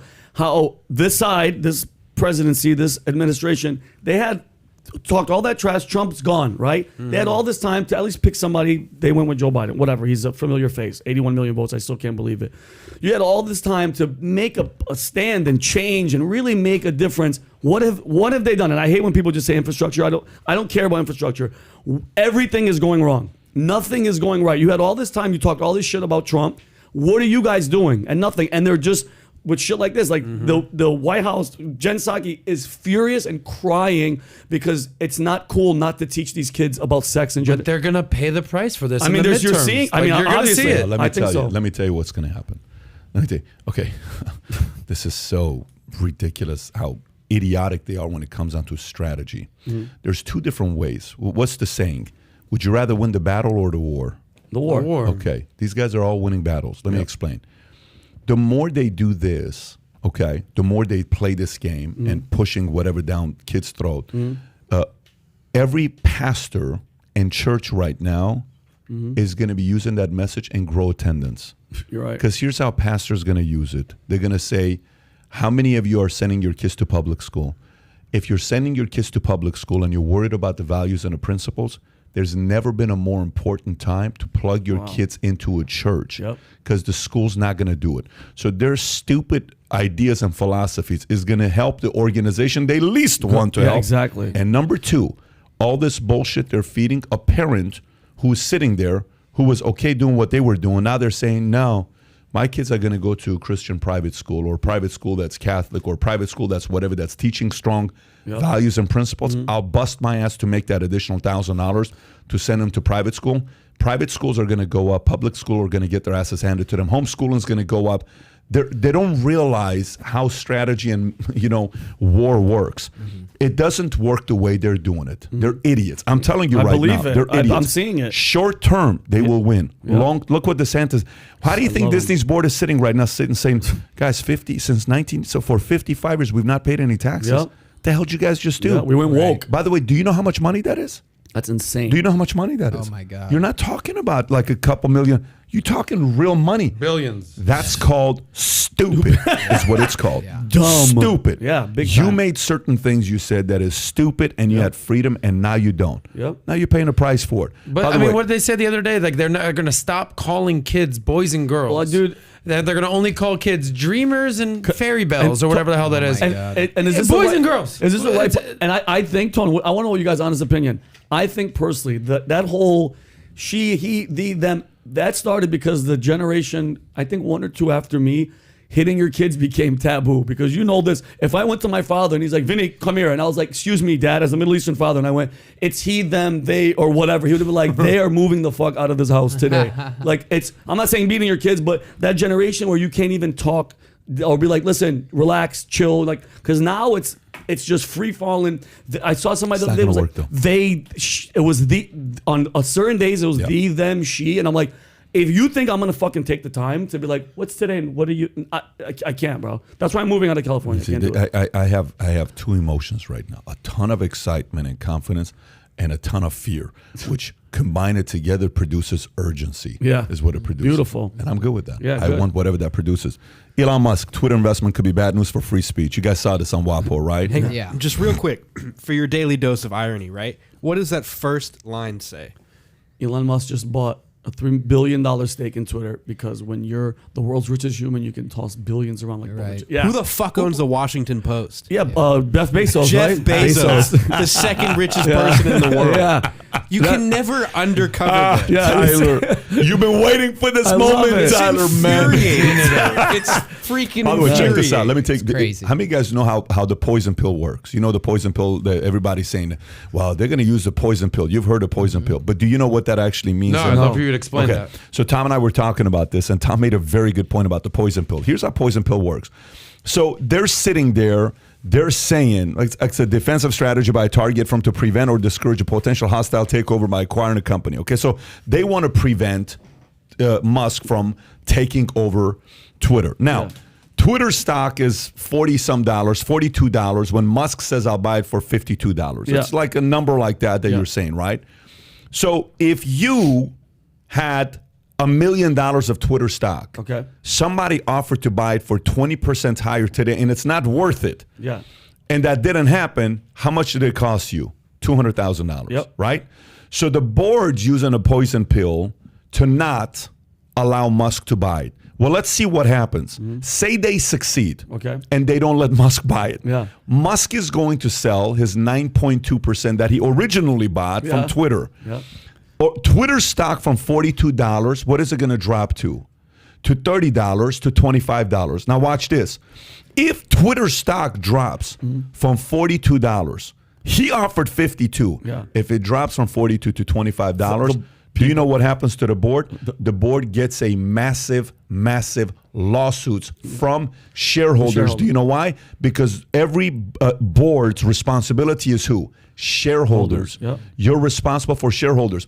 So this poison pill is going to backfire on Twitter. Again, they're playing. They're trying to win the battle, Yep. which they will. They could. And Musk is playing the war. Exactly. He's going to win the war. They have no clue. What they're pretty much doing is the following. Here's what they're doing.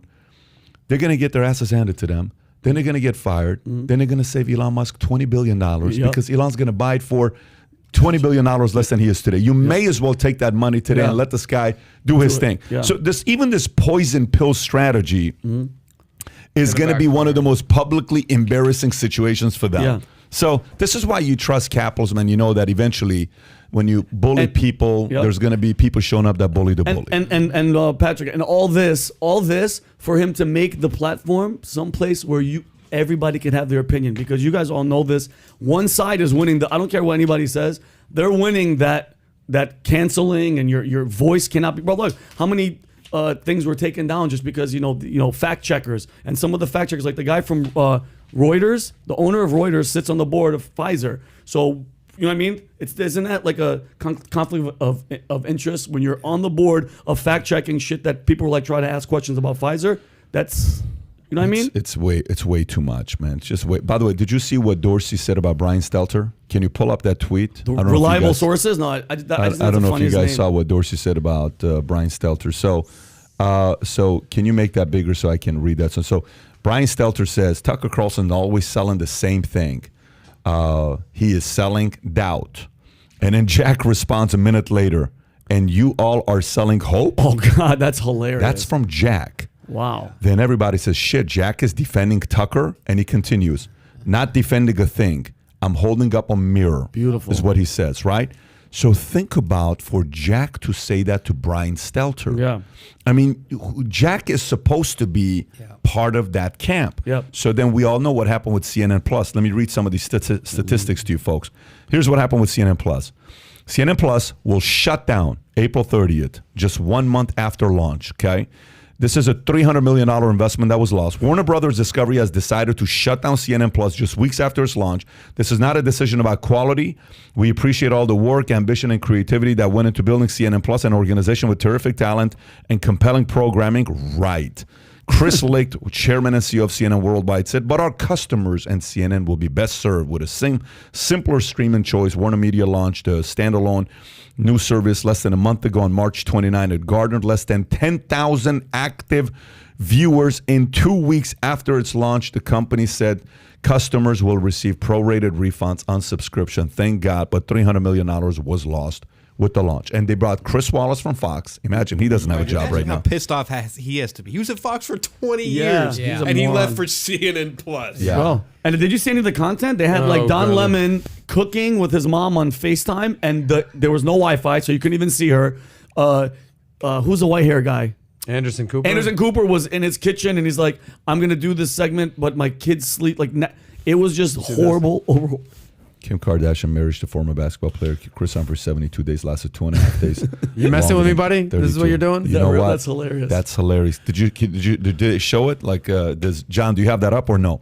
$300 million CNN Plus. Wow. Lost this. Don Lemon. First of all, is there anybody more boring than I Don hate. Lemon? He's so boring. Yeah. Ugh. Have you ever tried listening to him? I in the gym, you know, all the gyms in LA, it's CNN on every dude. It's torture when you're running. It gets me angry because they plaster it on everything, and it's just him sitting there judging and talking shit about everybody. I hate that guy. I really hate him. What part of Florida are you moving to? To Fort Lauderdale, Hell yeah. I love it. Yeah, me too. Texas was on the plate, but What do you mean, me too? I know. These are my places. I met the governor. I met Ron DeSantis last Saturday at the UFC. Oh, great. Him and Rogan met in like the That's middle right. of it. There was Yeah. like That's great. there's like a break between Yeah. the ESPN one, the part, and when they switch over to pay-per-view. We had like 7 minutes. Yeah. And so Rogan and me and his crew, Cam Hayes and all these people, we jetted to this green room that they had cornered off with DeSantis and his entire like 40-person Oh, How many people entourage. came with him? Was it four? Yeah, was I'm it sure it was like the Florida Secret Service Right. or Oh, whatever. dope. And They a gotta couple protect this advisors, guy. Hell yeah. the No chief question of about staff, it, yeah. right? Anyway, and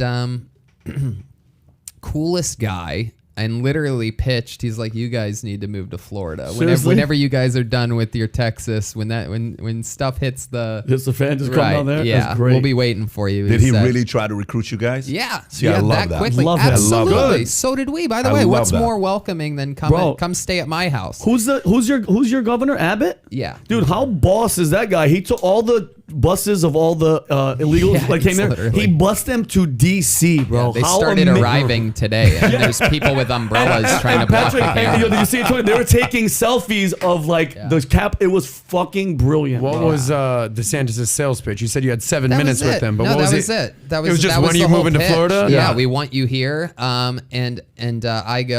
I said, I love the way that you handled the pandemic, man. It Beautiful. was awesome. Yep. And he goes, yeah, who would have guessed that you give the people the choice to do what they want to do would work in America? Brilliant. The way he said it, I mean, I fell in love with this guy Brilliant. for the rest of our lives. He'll Yep. get any vote that he ever runs for from me. Yep. That's it. Common sense. And all. for some reason, that's what we seem to be like lacking nowadays, right? There's a bunch of weird shit happening. crazy. Meanwhile, anybody that has any common sense at all, and that guy is just common sense, he's going to walk into the White House. I think he's so. He's going to stroll in. I don't know without about a that, doubt. Tony. Well, I mean, He's got to win the Republican primary. You don't think he first. will? Well, there's some orange man looming Yeah. over the Republican Yeah. Party right now. Let me say. I was gonna say I would rather have, and this is personal. I would rather have DeSantis because, dude, Trump, love him or hate him, it's a little too much, bro. And people, and mind you, they're gonna have to dig up dirt on DeSantis. What are you gonna? What collusion? What all that? What are you gonna do? He's a golden child, bro. He's the one. By the way, but you gotta be very careful on how you sell him, because if you sell him as the golden flawless, everybody has shit. Yeah, of course. Some's gonna come out on the guy, Yeah. and market has to be ready. DeSantis has got stuff in the closet, so so don't get it. I don't know if it's going to be as legendary as Stormy and Karen McDougal type of stuff, because that guy took it to a whole different level. 100%. You know, but here's what just happened. I had okay, so I had a conversation with a kid. I can't tell you, but I had a conversation. Say it, Yeah, baby. come on, and You're here's- giving me the oohs and the ahs. if Trump runs, DeSantis is not running. I remember It's less than a 5% chance he's running if Trump runs. goes. If Trump goes, DeSantis is not running at all. Is the word in the street that Trump is going? 99% he's running. Of course he Then that will. means because he's not gonna be the vice president. So then DeSantis is- so that means he's going to wait till 2028, not 2024. So this is what that means. Now, so some people that are saying, oh my God, if anybody's ever thought about moving to Florida, that means DeSantis is going to be the governor till 2028. So that's a very big insurance policy for anybody that is thinking about moving to Florida, because by 2028, that gives them 6 more years to find somebody to replace him, because that's the key. You got to also find somebody to replace him.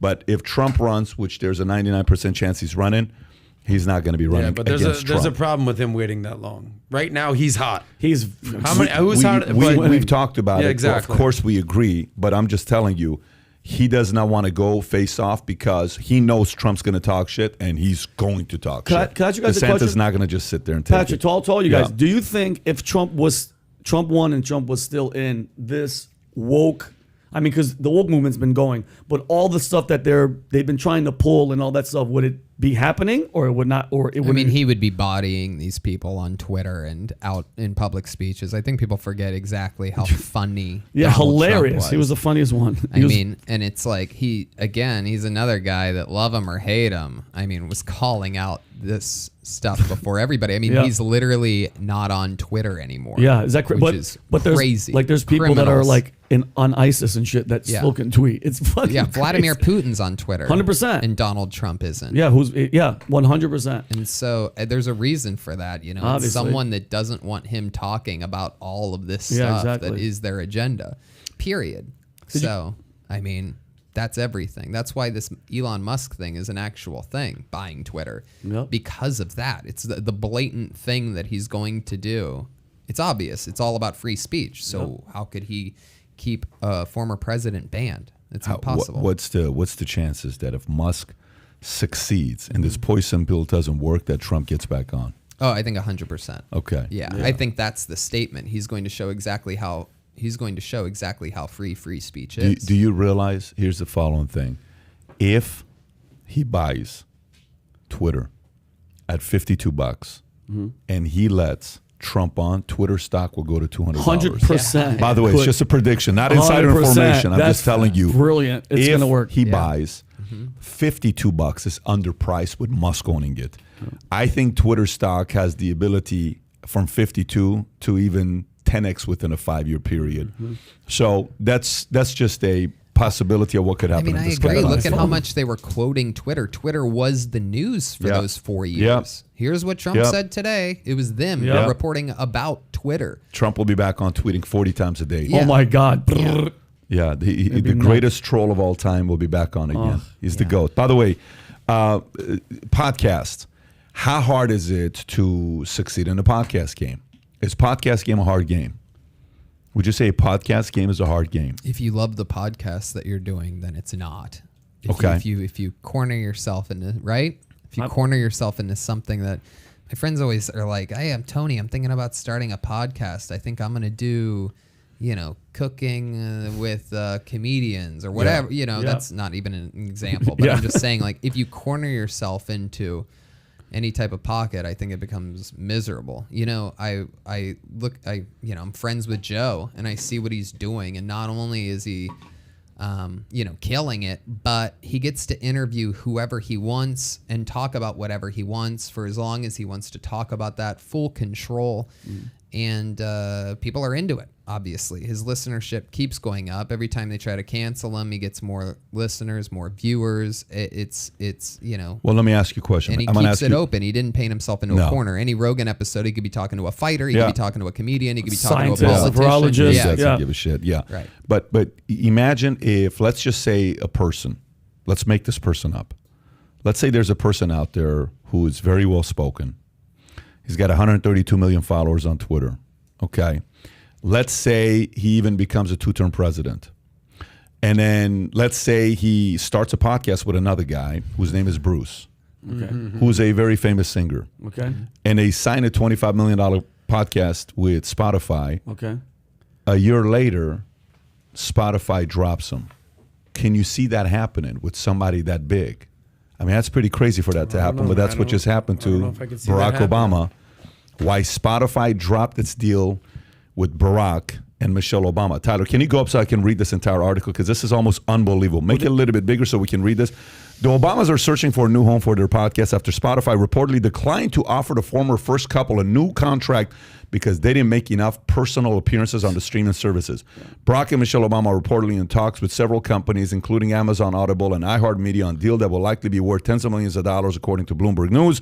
The ex-president and former first lady who co-owned the production company Higher Ground will reportedly decide on their podcasting platform of their choice sometime within the next few weeks. Higher Ground is set to be in seeking an agreement that would allow it to release shows on several platforms simultaneously. One of the sticking points is in negotiations with Spotify and the Swedish company insistence on an exclusive licensing deal, which they didn't want him to give because they want to syndicate it amongst everybody.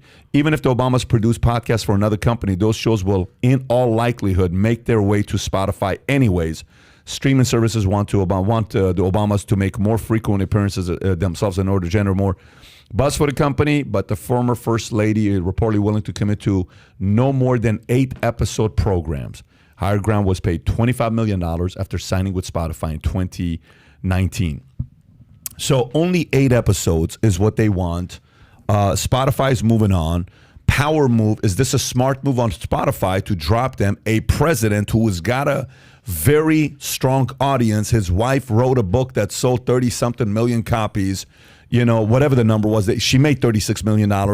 Would you say this was a good move on Spotify or a bad move on Spotify? I think a good move. Tell me why. Yeah, because Spotify cares about actual listenership and subscriptions based on what they're paying for. And even though he has a lot of Twitter followers and she might sell a lot of books, you have to bring them to the podcast world. You know what I mean? So, you know, Rogan signing with Spotify and having a built-in audience of a ton of podcast listeners is different and much, much, much more valuable than having a politician who gave many public speeches and has Twitter followers like to it's that. Crazy, like though, a lot of people have a lot of Twitter followers, Yeah. a lot of comedians, and they suck at selling out shows. They can't fill a venue at all. Yeah, and they tweet all the time and they work on their following and they post videos and all this stuff.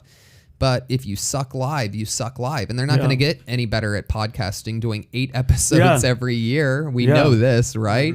You naturally get better at what you do. They don't want to do it. They're literally, clearly there for the payday. Yeah, for sure. And so, what they should be doing is just episodes for free and putting it out everywhere anyway. I mean, if they wanted to get good at that thing, but they're not going to get good, Well, let so me it's ask you the not going to question a get different listeners. way. If he did podcasts, him and Michelle did podcasts twice a week, and they went 1 year straight, do you think they'd kill it? Yeah, 100%. I do as well. If they did it how often? Twice a week. Twice a week. Yeah, it's this, At the beginning of the article says they did it how many times? 12 times for the year, whatever the of the number year. was. Yeah. I mean, they're what is it called? You're just kind of like mailing it in or packing it in. You're just Bro, kind of you're not putting in the work. Obama is, bro. Did you guys see they brought him to the White House because Biden's numbers were taking so much? It looked like a rock star was in the White House. Like Joe Biden was behind him, like trying to chase him. And it's just, Pat. dude, everybody will watch him every single day. Pat, let me ask you. I mean, you're a businessman. You're focused. Yep. Okay. We've done, this is number one. What are we? 140? What is this? 143. Not to mention the X amount that 148? Holy shit. And not to mention the dozen or so we did back in Dallas under a different name. If you were only doing this once a month, 12 times a year. Yeah. What kind of bang for the buck? Listen, we feel it if you don't do it for a week. Yeah. Yeah, you feel it if you don't do it for a week. Podcast game is a lot of work. Yeah.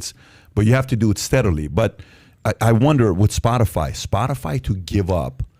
I actually think they made a very smart move because Obamas have to have their show on Spotify, and Spotify doesn't have to pay them shit. Mm-hmm. They just have to be like, "What are you talking? I'm not going to pay you nothing. You're going to put it on here anyways because you have to mess with my audience." Yep. Okay. But the reason why we were willing to pay Rogan is because he agreed to be what? Exclusive. If you're willing to do exclusive, we'll pay you $25 and you do 1 or 2 episodes a week. But if you want to be able to put this everywhere, why the hell am I going to give you money? I ain't going to give you shit. Yep. And I think that's the right move they made. Good for Spotify. Yep. Spotify, you said something. Spotify is in the business of getting listeners. You talk such a logical way. You said, that's capitalism. Yep. Yeah, I don't mind giving you money. Okay, I'll give you money, but you got to bring me listenership. Exactly. You do? Great. Here's what we'll pay you. And Tony said something pretty funny before the podcast. He goes, how many people do you know that said, hey, did you catch that latest Obama podcast? Yeah. yeah. I'm never actually seen curious. it. By the way, has anybody listened? If you're in the comment section, has anybody ever listened to one of the podcasts? And if you've listened to all of them, comment below. I'm actually curious. Oh, the Obama Hillary. What's it called? The Obama I'm with him. Springsteen. I'm with him. No, I'm just. No, that's I not think what it's called Renegades. I think. Yeah, Renegades. I'm with Renegades. him. That's fucking hilarious. It's Obama and Bruce Springsteen. I don't know. Should be much bigger than it is, regardless. I think so. Should it though? I don't know. Obama and Bruce Springsteen. Wait, you don't are think, Tyler? icons? Don't say it because you don't like his politics. It's Obama. Let me tell you. I think Obama has the pull. I don't know that Bruce Springsteen has the pull, but I think I a don't know lot about of Bruce. people I are don't know. kind of. I think people like Michelle more than they like a Barack. I think people are over Barack. I think they're done with him. They're sick of him. They're seeing the $800 million library he's building in Chicago. They saw the 800-page fucking autobiography he wrote about himself. This is the far end Proud Boy Tyler that's talking right now. This Proud Boy Just shit? get back to the normal. Get back to normal. I think people saw exactly what Barack Obama did to the country. I think they saw how he divided it and destroyed it. I think they saw that race relations were at an all-time high before Barack Obama took office. I think they saw that he said Trayvon Martin could be his kid. I think they see well through Barack Obama. I think you're absolutely wrong. I think that. By the way, no, I don't that's think on the right side of things. There's think- 80 plus million people that would love to listen. I don't know why they aren't. I don't think it's absolutely wrong. I think you're 20% right. I think there is 20% that he lost.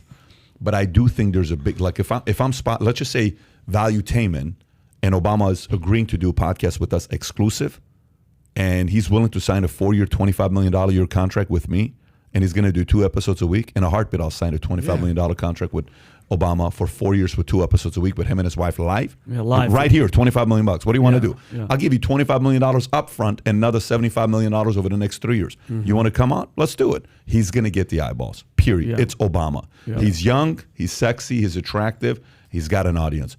Not an audience that you would kick it with, but he does have an audience. That's the key. Barack, if you're listening, Pat just made a verbal offer towards Now, you. do you think come on down to Florida? Do you guys think Spotify would pay? How much do you think Spotify would pay Joe Biden to be on a podcast with his wife? How fucking funny would Minimum that? wage.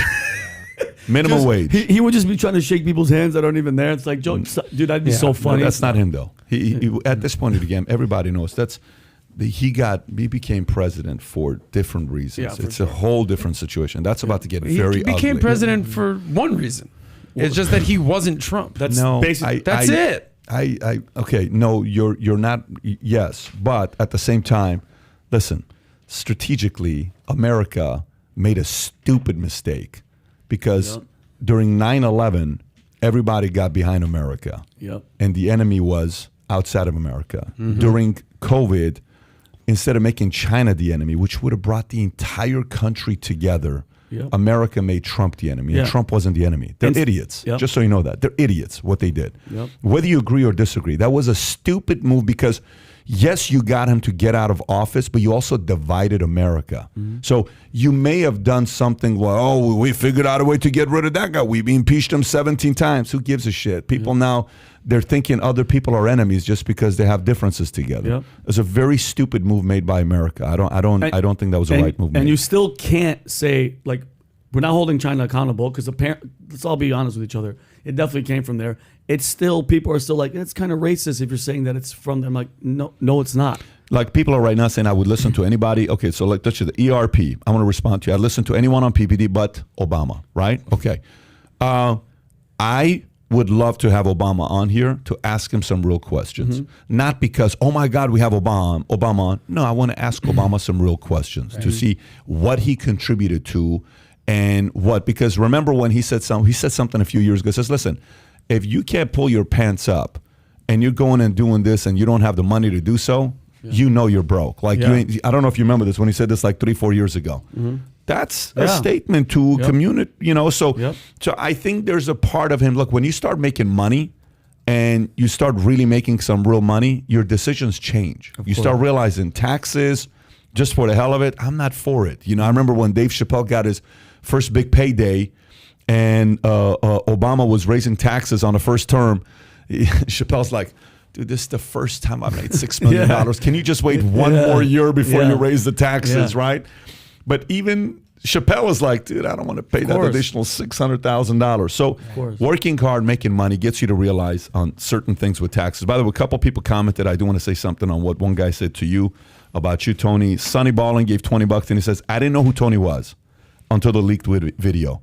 Now I patiently wait for Mondays. # kill Tony. Ooh, I like that. Those are my favorites. Hell yeah. So he gave you love with your show, which, by the way, why don't you tell everybody about what you do on a weekly basis with your podcast? It's a cool format. Big, crazy stand-up comedy live show in front of a big sold-out live audience. And I give people starting out or maybe someone that just wants to, get sort of a little bit of a big break, a chance. I pull names out of a bucket, and if I pull a person's name out, they get 1 minute uninterrupted to do their stand-up comedy on a stage while me and my guests sit at a table, and then they stay up there for about anywhere between 5 and 15 minutes afterwards as I interview them and ask them questions about their life, find out more about them. So it's like a super spontaneous, crazy, all improvised stand-up comedy meets regular podcast where anybody can sort of be on it and people get a chance. It's sort of like, America's Got Talent meets a podcast, but only with stand-up, and it's super edgy. So big warnings there. We push it to the limit. What's been your most memorable moment? Because I've seen a bunch of them. I know that you and Bill Burr kind of got into something at one point. I don't know. What's like the most memorable thing? It's one of my least memorable moments. I remember. Well, yeah. Somebody clipping that out of context as well. But, so many. Tons. There's just... I'm just looking at names around. Russell Peters. Okay. Yeah. Alex Jones. Joe Rogan. Ron White. Yeah. Bobby Lee. Theo Vaughn. Yeah, we've done what is it, like 600? We're up Holy to shit, you're at 600. almost 600. And you just do them on Mondays? Yeah. So you've been doing them for how many years now? 8 years? Over 8 years, almost 9 years, but we've also done a bunch all around the world. We've sold out theaters in London and Dublin, Ireland, and all over Australia, all over America. Has any comedian gone on just for the 1 minute and now 8 years later they've blown up and they're massive now? Huge. Any household names? Oh my goodness, so many. First of all of my people that I made regulars, there's always a few regulars at any given point, and they write and perform a brand new minute every single week. They're all working now, every single one of them, from Hans Kim, the newest regular, all the way to, everybody's just a full-time comedian now. Ali Makovsky, Sarah Weinschenk, Kim Congdon, William Montgomery, David Lucas, all of these people are I love it. Doing their own shows. I love it. I've seen a few shows. I'm like, I love the format the way it is. It's guy gets up for 1 minute. If you're able to hit it, great. If you're not, it is what it is. You got a minute to do. Do we have callers, by the way? John, if we got any callers, let's take a couple callers here for the podcast. By the way, Tyler, I just saw your socks. Very interesting socks. Good for you. Those are my Rocket socks. Wow, so impressed with you, man. That's so impressive. Those Obama socks? Yeah, I see Obama on there. Obama podcast on Spotify. One is Michelle. It's one Obama is sitting right next to Bruce, baby. Very impressive. Just so that I could step on him. Pat, we have a couple calls. Go for it. We have Gus on the line. What a name. This is the first time. Gus, how you doing? Fine. Everything's cool. Big fan of your show, by the way. Also, shout out to Adam. But anyway, my question is, I know this is like old news, but Louis C.K. just won a Grammy. Do you think that's a sign that he could come back to Hollywood, or is he going to be treated like a Harvey Weinstein type individual, Like, I hope everything's all right. What do you think about that? I think that is the beginning of, I think it's the foot in the door, without a doubt, because he's getting respect from something over there is like, did he get charged with a crime? These things, when the smoke clears, sometimes, you also have to remember that a lot of people that it looks like maybe they got canceled, maybe they're selling more tickets than ever. Maybe their viewership is up. Maybe people went maybe even the haters went to find something else to be mad about. And what are you going to do? If you're sitting there watching Louis and you're not laughing, you have a dog shit sense of humor. Yep. So, you're literally not funny. You don't know what's funny, and shit that you laugh at stupid, because Louis is truly one of the best in the world. It's completely undeniable. Nobody doesn't like him. Nobody can't laugh at him. So yeah, what's good is good. Same thing with Rogan's podcast. People think he's being canceled. His listenership keeps going up. Yeah. Going up. So, the people that are like, I'm going to go find something else. I'm going to find a clip that makes me mad. They end up getting addicted to long form conversation. All of a sudden, instead of listening to Pink Floyd on their drive to work every day. They're listening to Joe Rogan because they're into that format now. They get hooked. And Louis does good work. So does Joe. People that do good work will continue. I mean, look, you say is he going to be treated like Weinstein? People, even though he's not getting the money and sold or whatever, people are still watching all those Weinstein movies. I just watched Good Will Hunting. Yeah, every time you watch a Tarantino film, a lot of your favorite movies, The Matrix, a ton of them, he made. So like you can try to cancel a person, but you can't really cancel their work. Do we have any other callers that you want to chime in, John? Yes, Eric is on the line. Eric, how you doing? Hey, I'm doing great. Thank you so much for the opportunity to be on the show. And my question is, can we trust Elon Musk with owning Twitter? Do you think he will push his own agenda like Jeff Bezos does with the Washington Post, or will he stay true to his statement of freedom of speech? I think he absolutely will push his agenda, but I trust his agenda more than the current agenda. Everybody who buys a business, there's an agenda. For sure. When you take a girl out, you have an agenda. Your phone call today came with an agenda. Our podcast has an agenda. Kill Tony has an agenda. The current administration has an agenda. Nobody here is naive. But his track record of creating businesses and finding ways to do things better, I trust more than I do everybody on social media agreeing together. Right now, all the major social media platforms all follow by the same guidelines. All of them do. They all follow and drop everybody. To get one platform owned by a guy like Elon Musk that's not going to be doing that, I think that gives everybody competition and scares the crap out of them, which is something we need today. John, do we have another caller? Good question. Yes, we have there. Victor on the line. Why they don't have Pulp Fiction on there? Who's is this? Somebody's messing with We have Victor on the phone. Victor, how are you? I'm doing all right. How are you? I'm good, man. What's on your mind? No, I was just curious. I follow the markets pretty closely, and I'm sorry, I'm a little star-shocked here. My man. So you follow the markets I follow closely? the market I'm sorry? You said you follow the markets closely? I follow the market pretty closely. I've done my own studies on it, and what I'm curious to know about your opinion is, who do you think is going to show up in The Big Short 2?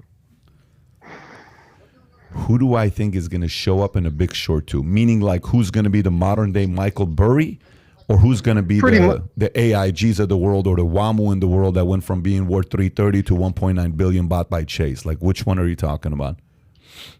What was that second part? I missed that. Like, you know how WAMU used to be a big bank and it was competing with everybody, and then Chase came and bought them for 1.9 billion 2 years after being valued at 330 on Forbes?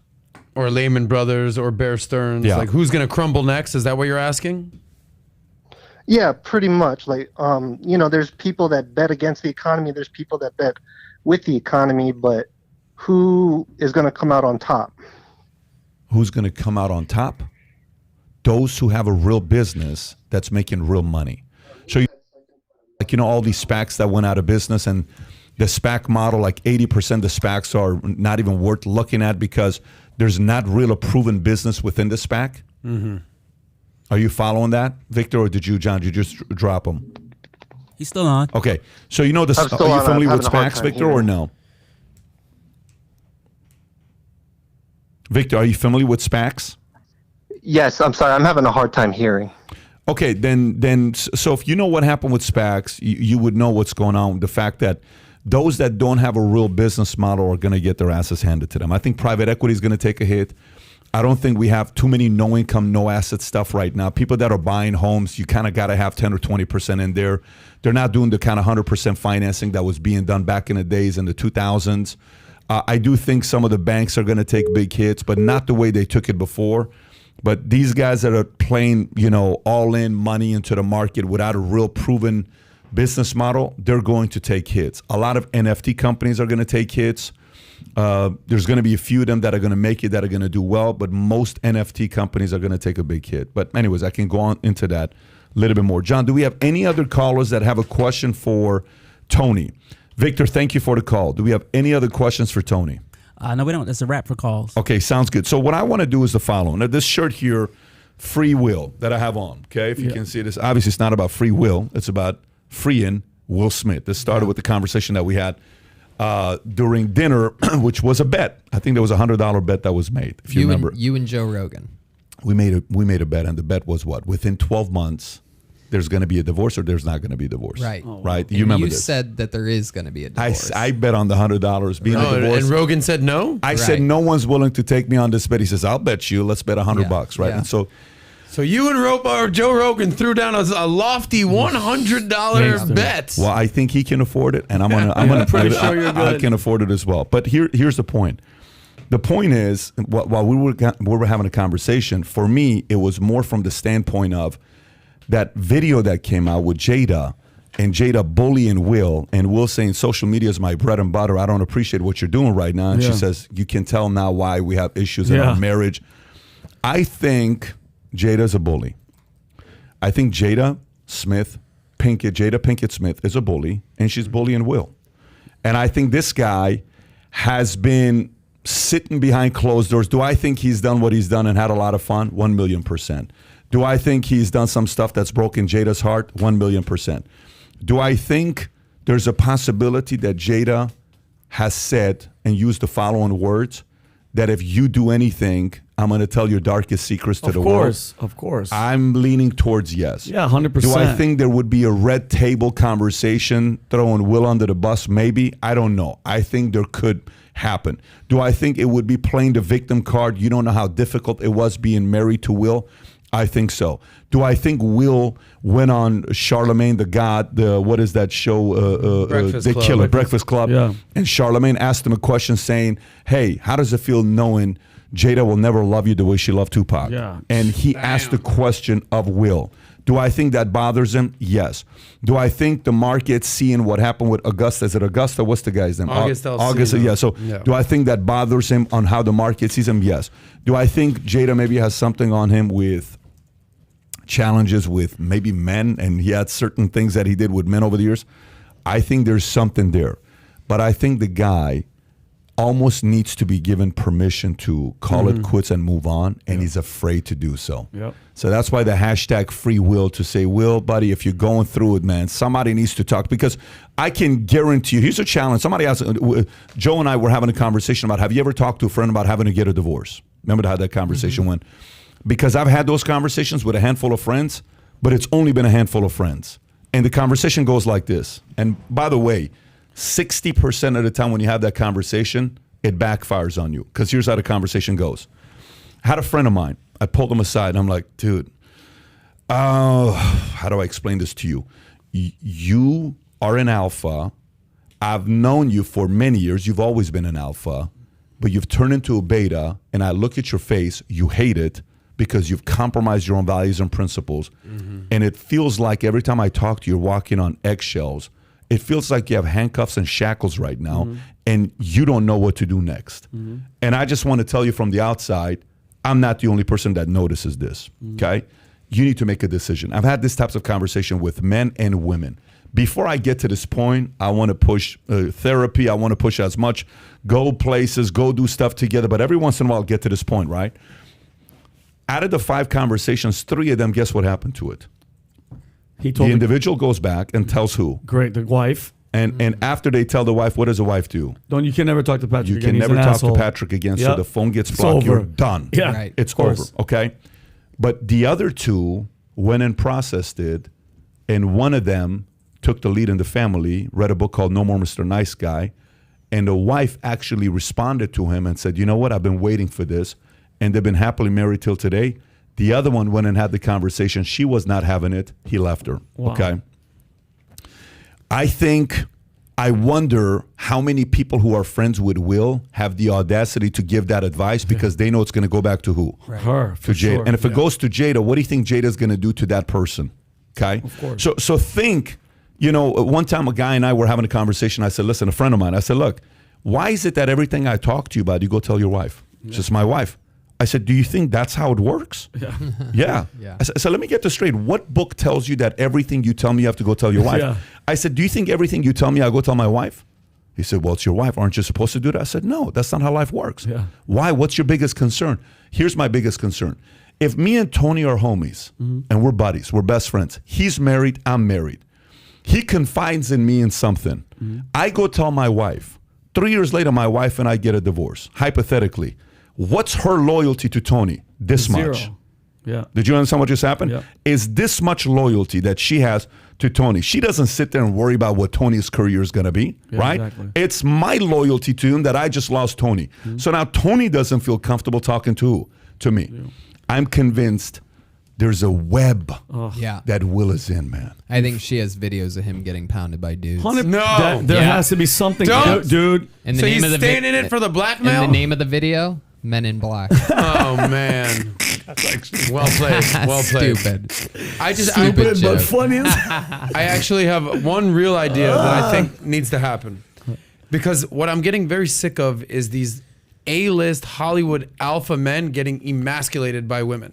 Yes. Right now, the two biggest stories in Hollywood right now are freaking Will Smith and Jada Smith and Johnny Depp and Amber. Never heard of her. Never heard, yeah. Okay? And I think what needs to happen is they need to sit down in a room and have two mirrors and one seat in the middle of the mirrors, okay? And Leonardo freaking DiCaprio needs to say, welcome to the room, gentlemen. Yeah. We are in a very elite company right here. We are the biggest A-list stars in the freaking world. Yeah. And I want you both to look at a fucking mirror. Yeah. You're Will Smith. Yeah. You're Johnny freaking Depp. Yeah. Like, just look at them and remember who you guys are. You could do whatever you want. Yep. You own the world. You're worth hundreds of millions. Yep. And you're just getting emasculated by these women taking your money and taking your pride. Yep. Follow my playbook here for a second, gentlemen. You don't have to not get married and have kids, but be a goddamn pimp. Yeah, be a fucking Maybe I'm man. doing too much stuff with Fresh and Fish and Rolo these days. I don't know. Shout out to those guys. But man up, Will Smith. Yeah. Man up, Johnny Depp. So man up. But here's the thing. Let me tell you what if you ever been in a web? Have you ever been in a relationship like that with a woman where you felt like have you ever been in Of course. Yeah. Okay. When you're in it, how oblivious are you? Yeah, you are. Like you almost have to be out of it to notice it. Yeah. Who do you know that hates Will Smith? Prior to the slap on the face and what happened with it? Zero. You tell me who you've ever met that's ever hated Will Smith. Nobody. Never. Nobody. Beloved. I mean, beloved is an understatement, American right? legend. Yeah. American legend for a guy to come from his background and build a story that he's built. People forget Fresh Prince of Bel-Air, all these movies he's done, all these major films he's done, and he's going through this. So here's what we're doing, folks. If you want to support this is what we're doing. If you want to wear this shirt to start the conversation and post it, you can buy this shirt. I'm being serious with you. You can buy this shirt at freewillshirt.com. Am I saying it correctly? Can you put the website so people can see it? You can buy freewillshirt.com.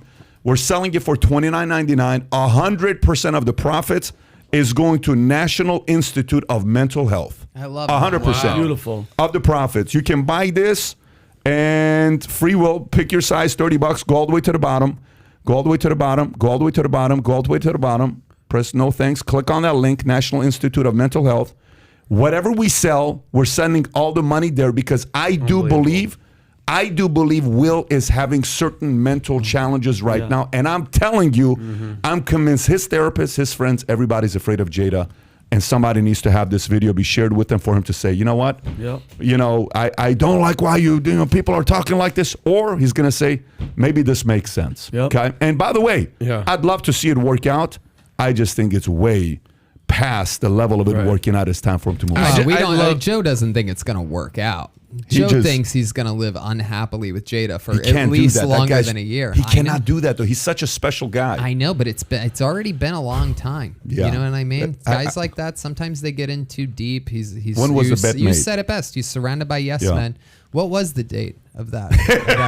We're going to know because this was early April. This was early April. UFC Jacksonville. Whenever we got early a April. date of UFC. And Adam, you could see his soul. Like in that video where she's recording him, you could see his soul is just April not 9th. there. I love that this whole thing started with a dinner, group dinner with yourself. First of all, Joe what time Rogan, did we finish? Tony. 4 o'clock? What's the name of that restaurant? Do you remember? Cowfort Steakhouse. Wow. The owner sent me. He's a big fan of the content. Cowford's in Jacksonville. Unbelievable restaurant. By the way, what was the waiter's name? I wish we could give him a shout out. Man. That guy is a mensch. He was like, the guy spoke like John Bernthal. Really? Good. I kept telling him, you sound like John Bernthal. He had the right voice. What's the name of the place again? Cowford. Cowford.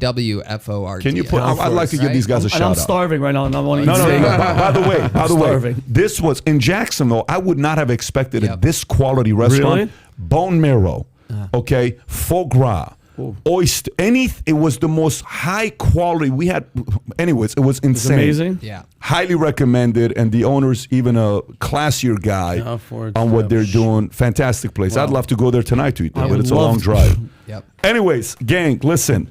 If you agree with what we just talked about in regards to Will, just start the discussion. Talk about it wherever you want to talk about it. And if you sport the shirt, other people are also going to talk about it. 100% is going to go to National Mental Health Institute is where the profits are going to go. But last but not least, before we wrap up, Tony, you're performing tonight. Where are you performing tonight? Miami Improv, 2 shows and 2 shows tomorrow. And I'm on a big tour going to a bunch of places. TonyHinchcliffe.com for tickets. And if you're not following his show on YouTube, Kill Tony. If you just type in Kill Tony, you'll find it. It's hilarious. The format is great if you haven't seen it. And then our brother here, Vinny Oshana, Future Looks Bright. Stay tuned. We got some big things here coming soon. When is our next podcast? What do we have going on? Monday, Rick Massey Monday, Diamond Dallas Page Tuesday. Ooh, love Diamond Dallas Page. And Paul Manafort on Thursday. Paul Manafort's Thursday next week? Yeah. That's a pretty heavy list this week. Yeah. Wow. Holy moly. Okay, folks. Have a great weekend. We'll see you guys on Monday. Take care. Bye-bye, bye-bye, bye-bye.